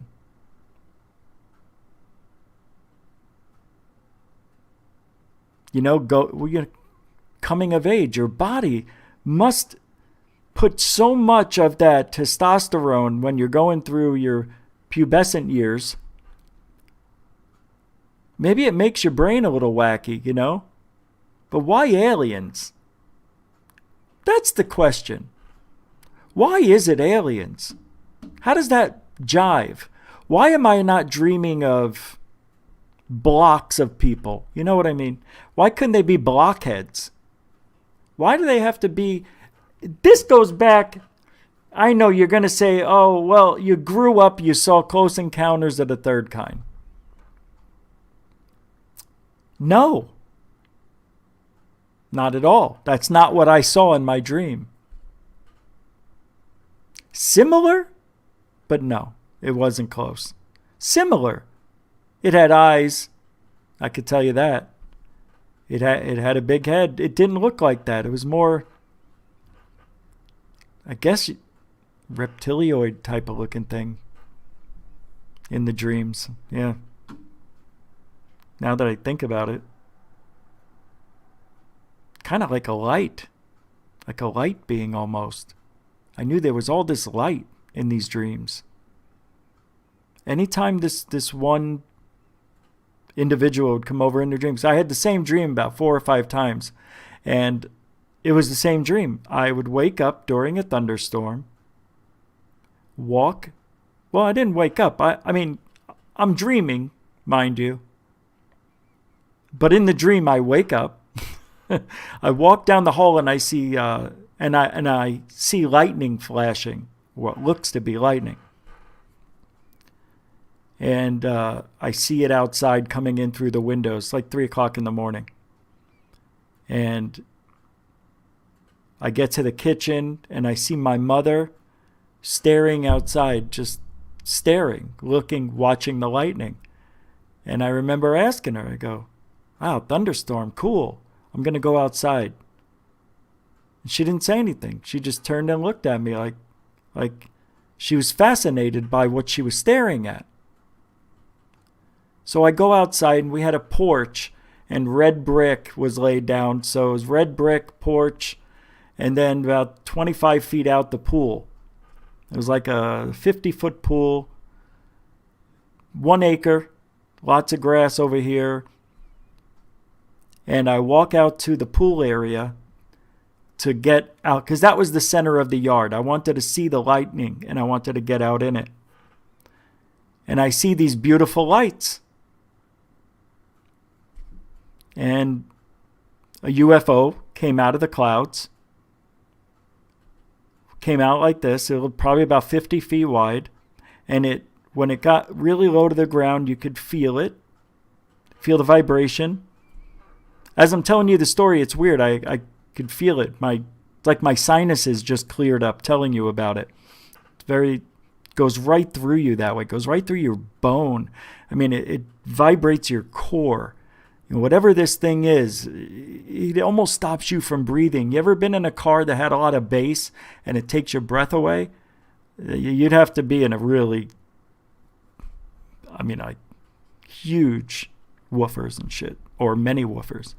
But if you ever felt that, or just get punched in the chest and you lose your breath. But anyway, and it kept getting closer and it kept inching up to me. And as it inched, it tilted at a 45-degree angle and this is me. And it got right up to me. And I remember looking at it, and the lightning was flashing still in the sky. So I would see what the top of the craft looked like. And it looked like Tetris. The video game, all different blocks that looked like if a button was pressed, they could shape into whatever it wanted to. That's what it looked like. And it looked like, now, I don't want to say it looked like something we've ever seen. There is a picture out there. I didn't know I was going to tell the story. But somebody sent it to me, and it looked exactly like what I saw in the dreams. Now, this dream I've had several times. It comes over to me, and as it's getting closer to me, two other lights came out, like the sides of it, I guess. I didn't see where they came from, but they were beautiful. Like you could look right at them, as bright as they were. And they were just zipping around. Then they got on either side and stopped. And it just felt a lot of love. It was weird. I don't know. And that was the end. And when they took off in the sky, it wasn't the end. But that was the end of feeling the way I felt, I should say. That feeling of love and whatever went up back into the clouds. And when it took off at a great speed, as stupid as this sounds, somehow a rainbow formed in the clouds. I told you it was a dream, but it was at night too. So the rainbow was actually, it lit up like it was lit up. I can't explain it, but it looked so real. It didn't look fake at all. It didn't look like any movie I've ever seen. It almost looked like they created the cloud and the light, and I was able to see it in this 3D way, like vapor. It was like vapor because it was a cloud. I know it sounds weird, but you could see the swirliness of it as you're looking at the rainbow in the sky. Swirliness, that's got to be a word. Hey, I saw the super chat. Thank you very much. Oh, where'd you go? You disappeared. Mr. DB Cooper, thank you. Oh, yeah, the woofer. I had 2 kicker 10s, man. That kicker box was unbelievable. I bought a car that already had the system in it, the sound system in it, and that sound system won the Rockford Fosgate show or something like that, for for the best sounding stereo. And I bought that Z28 with the system in it. Oh, God.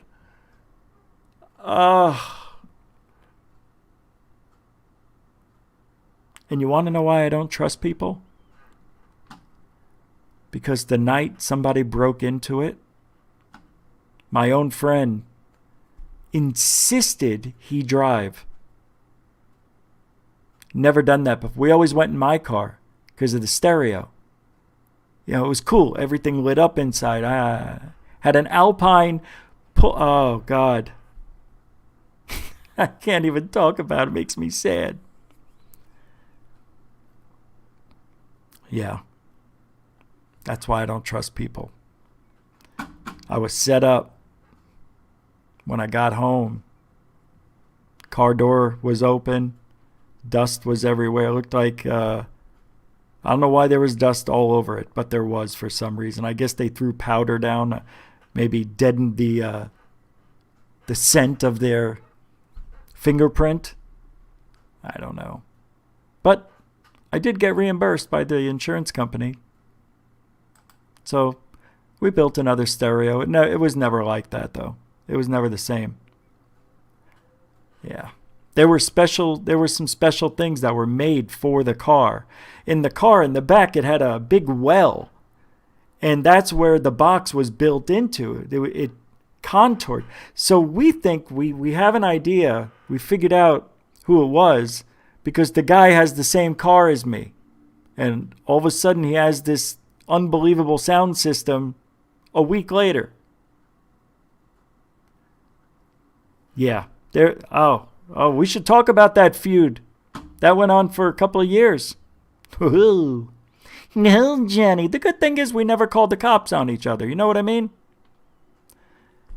You know, after I found out, I had to do what I had to do, and then he had to do what he had to do, and I had to do what I had to do. Stupid man ego shit. We all worked out in the same gyms and would run into each other. So you can imagine.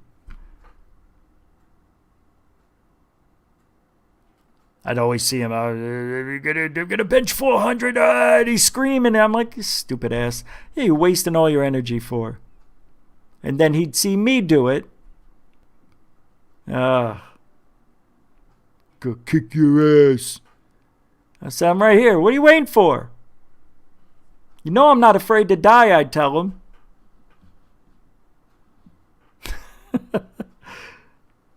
You know who I am. You know who I am. No, I never would say that. Say, yeah, you're an idiot. That was always why would anybody say you don't know who I am? And say, yeah, you're the idiot talking. Every time it worked. And then they'd laugh. And I'd make them laugh. They'd go, you got some balls. Maybe you and I should have gouged right in the gut. I'd be out on the ground. Everybody gets a good ass kicking now and then. It's good for you. It builds character.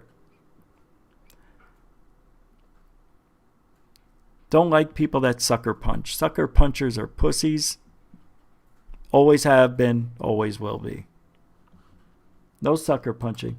See, we just kept this. Wow, that was interesting. I know what time it is. You don't have to blast it. I told you we were ending the show with testosterone tonight. That's where this show went to. I don't know how. See, anytime I pick up an album that has to do with heavy metal, I start having flashbacks of 1986 and on. Oh, to be so young, I would give anything to go back. God, with what I know now. That's why you can't. Because you could rule the world. Why is that playing? You could rule the world, right? If you go back, know what you know now. Here's a good question before we take off. Maybe we'll stay. Maybe we'll keep going. Yeah, let's keep going for a little bit. I don't know, a few more minutes. Let's play it out. What was I saying now? Now I forgot. You see?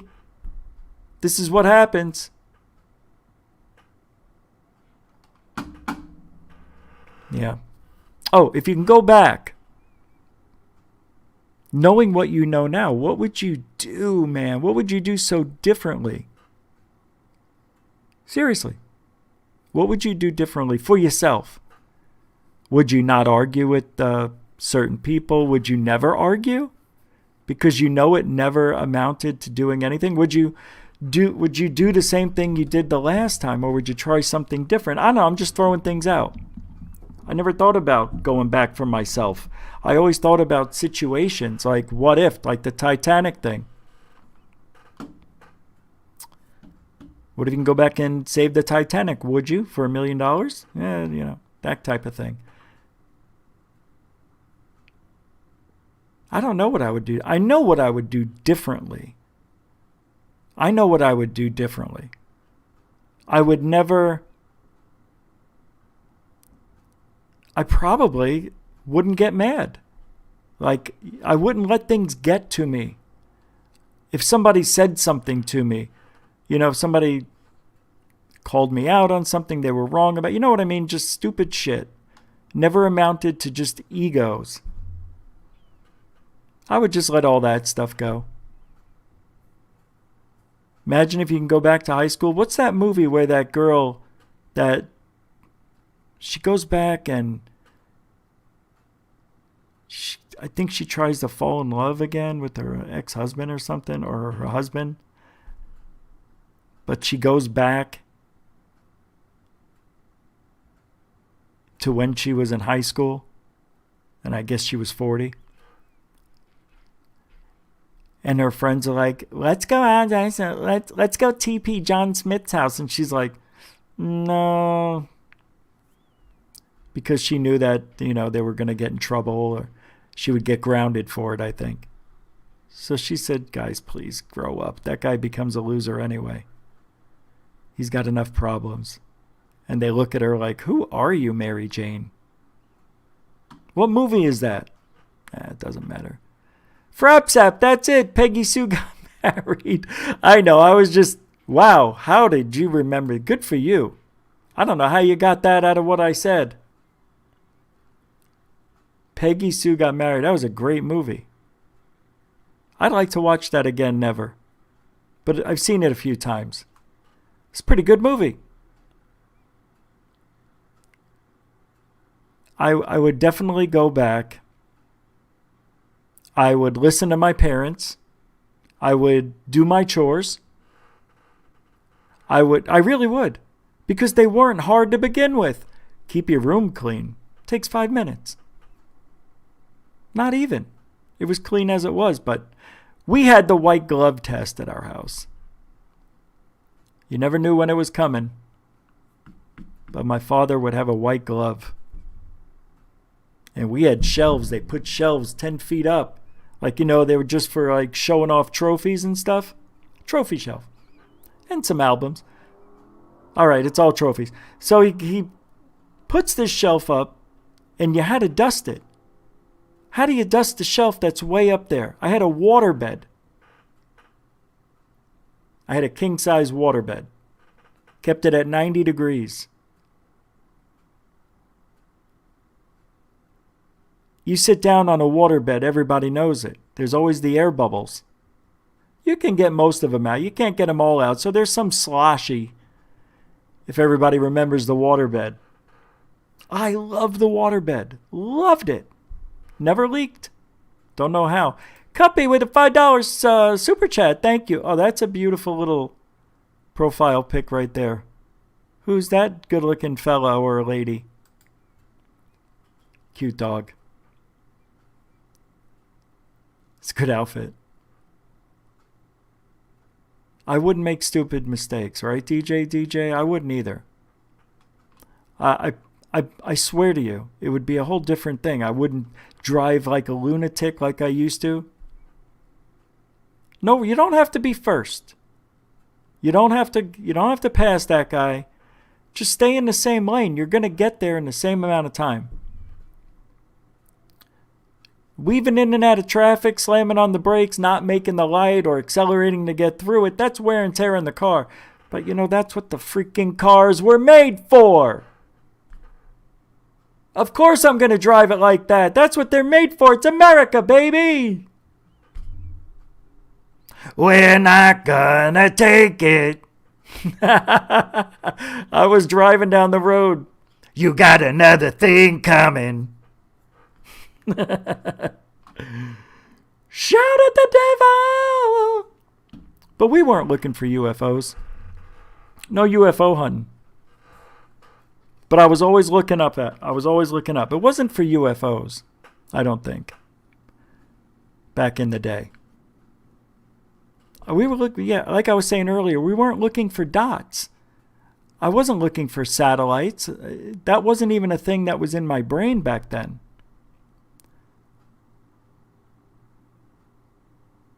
But it's weird how dreams have a huge impact. That dream that I had several times from 13, 14, and maybe 15, you don't get, there was one time I had it, and usually when you have a repeat dream, it's seemingly the next night. And that's what happened with this. I remember I would have it twice, didn't have it for a while, had it once, and then another 6 or 8 months later had it again. It was like, intervals, maybe 6 months, it seemed. That's the kind of stuff I thought about growing up. Like, I used to dream all the time. All the time. Every night, perhaps. I know we dream, I mean remembering them. And they were so vivid. But when I saw that UFO leave that rainbow in the sky, in that dream, it impacted me. I really thought I saw UFOs. Honest to God, I really did.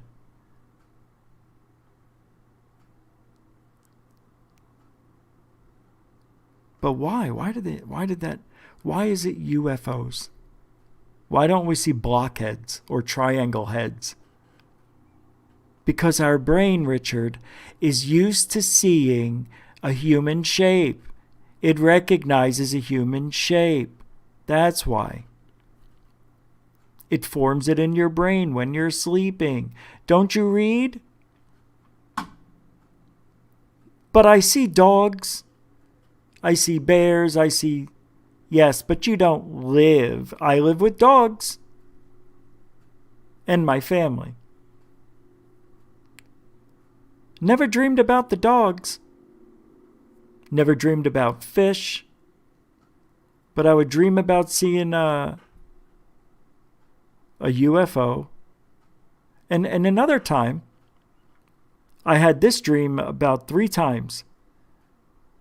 This is one of my favorite ones I ever had. I used to live across the street, like right on the corner of a school. I went to that school. And they had a baseball field, soccer field, I had it all. I would go to that field and we would play baseball, whatever, ride our bikes, all sorts of stuff. When I was like 12-ish. That was when I just moved out. That was when I was only in Arizona for, yeah, that's right. That was when I just moved to Arizona. I had my first UFO dream that I know of. That's weird. I just realized that, talking about it. So I have this dream. And we used to have the monsoon seasons here. And in the summertime, it'd be 110. Then a storm would come in. And the temperature could drop down as low as, believe it or not, 60 degrees sometimes. It's crazy. And there would be fog. And I had a dream where a thunderstorm had ended. And this was about, I would have to say, the sun is just about to come up. It's that grayish blue sky, but there's a fog. And the fog is from the remnants of the thunderstorms from the night before, or that night. So I see something. I don't know what I'm looking at, but it looks like a disc-shaped object at the school. So if I looked out my bedroom window, I could see. That's what made me go outside, because I saw it was foggy, and it was rare to see fog in Arizona. So I got out of the bed and went outside, and I saw the fog, and I saw the disc-shaped UFO sitting in the fog on the baseball field. So I walked over to it. And the same thing. When I walked up to it, you could feel it resonating through my body. As I'm telling you the story again, I can feel my sinuses are clearing up. It's weird how the mind does that to you. Because why? Because I'm remembering something that had an impact on my life. And the universe can't tell the difference between that reality, that dream, and my thought. That's what's happening right now. I'm going to create something just by telling you this. I am going to have an alien visit me. Please visit me. All right. So I walk up to this thing and I'm feeling it just like I did the other ones. And it's polished silver. It's the only one I've ever seen like that. And it reminds me of, I can't think of the person. Just imagine a polished craft just high enough, hovering off the ground, maybe 2-3 feet, but big. I mean, I'm talking like as big as a bus, like bigger, probably 40, 50 feet. And it was more bulbous than it was sports model. You know, the bottom of it, even though it was shiny, it was black. I don't know if that makes sense. And I thought when I looked at it and I was thinking, why is it black? It doesn't make sense. And I couldn't figure out why it's black on the bottom of the craft. Yet when I look, when it goes and it comes over and I take a step back, it's all light and it's gray. I see the outside. I'm in two different places at the same time. I'm realizing I stepped into the ship and didn't even know it. Weird. That's a dream. That was it. That's all there is to the dream. I realized in the dream I was in two places at the same time. I was in the ship and outside. And when I'm telling you the story and I remember what I felt was that I was looking into another, I don't know if it was a different place on the planet, but have you ever seen the stupid Sedona thing the guy has on his wall? He can look through this. He says he creates a vortex on his wall and you could see Sedona, Arizona from Washington. It's all fake. It's CGI. But that's what this was like. And when I stepped into the craft, I was able to see what looked like 3 different coordinates or locations that I didn't recognize, but it was just landscape, so I don't know what it was. One was desert, one was the forest, one was snow.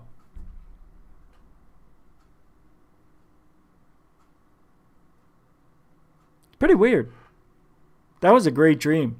And again, that fog, there's something to do with fog, because when I saw that one UFO in that dream leave and it left the rainbow trail, that was fog. So they manipulate. Somehow they can manipulate moisture. Maybe they create holograms. Maybe that's what we're seeing. I don't know. Couple of weird dreams I've had, though. One of my favorites is, again, a thunderstorm. This time I went, it was a different house. This is the first house I told you about was across the street from the school. The second house, this is the one where I had the UFOs go 45-degree angle. So a thunderstorm is either coming in or leaving, but I know that the sun is setting and there's just enough distance between the break in the clouds and the storm that it's raining very lightly with big drops, and it's still sunny out. So I'm getting that low-angled sunset look with the rain falling. I look out in the street, and I see a circle, an oblong circle that it's dry, and the rest of the street's wet. And then I'm scanning the area, looking around, see if I see it on the street anywhere else. I don't. And then I noticed that I saw the drops weren't looking the way they should in the sky. They were hitting the craft, and it was cloaked. And I walked over to it. This one I didn't have any vibration feeling, but when I walked up to it, I was able to see a distortion. And this is before Predator. I put my hand onto the craft, my left hand, and I felt it vibrating. And it was very warm, and it felt like my hand was being vibrated, like I was losing feeling. So when I moved my hand over it, it was almost like a static wall of electricity. And then I go like this, and my hand went into an opening, and I saw it disappear. And then I pulled myself in, looked in, and there was a very short, looked like walkway that was lit up. Very beautiful lighting, I have to admit. Looked like trail lighting, just enough that I could see it, but enough to know where I need to be. And a voice tells me, come in and sit down. And I said, I'd rather stand. And in front of me, I see the sun setting. It's raining. And we start moving. I didn't feel anything happen. But I see my neighborhood zipping by. The earth starts getting smaller and smaller and smaller. And then I wake up. Pretty cool dream. It felt real. I'm telling you. And how can we have this dream? How do we know what the earth looks like from space? I saw it. I saw in a dream. But how?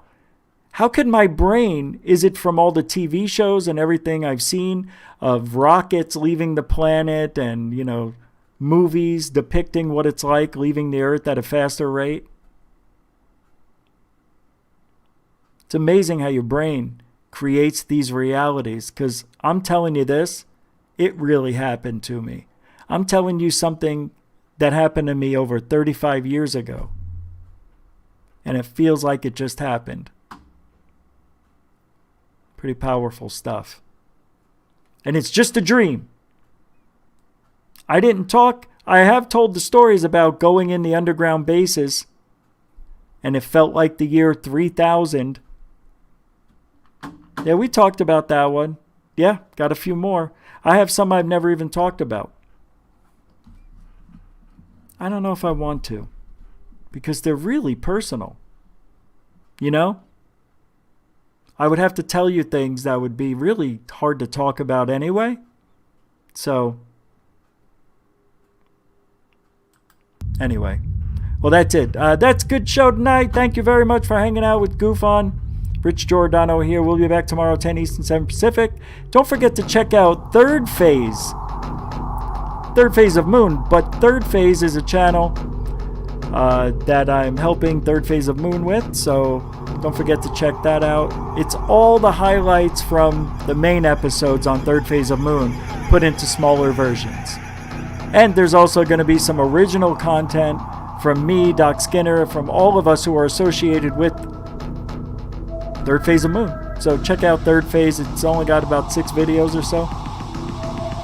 Thank you all very much. Moderators, thank you. Super chatters, thank you. Veterans and newcomers alike, thank you for hanging out with Goof On tonight. We'll be back tomorrow. If you ain't looking up, what? You ain't looking out at goosh all over your evening. That was weird.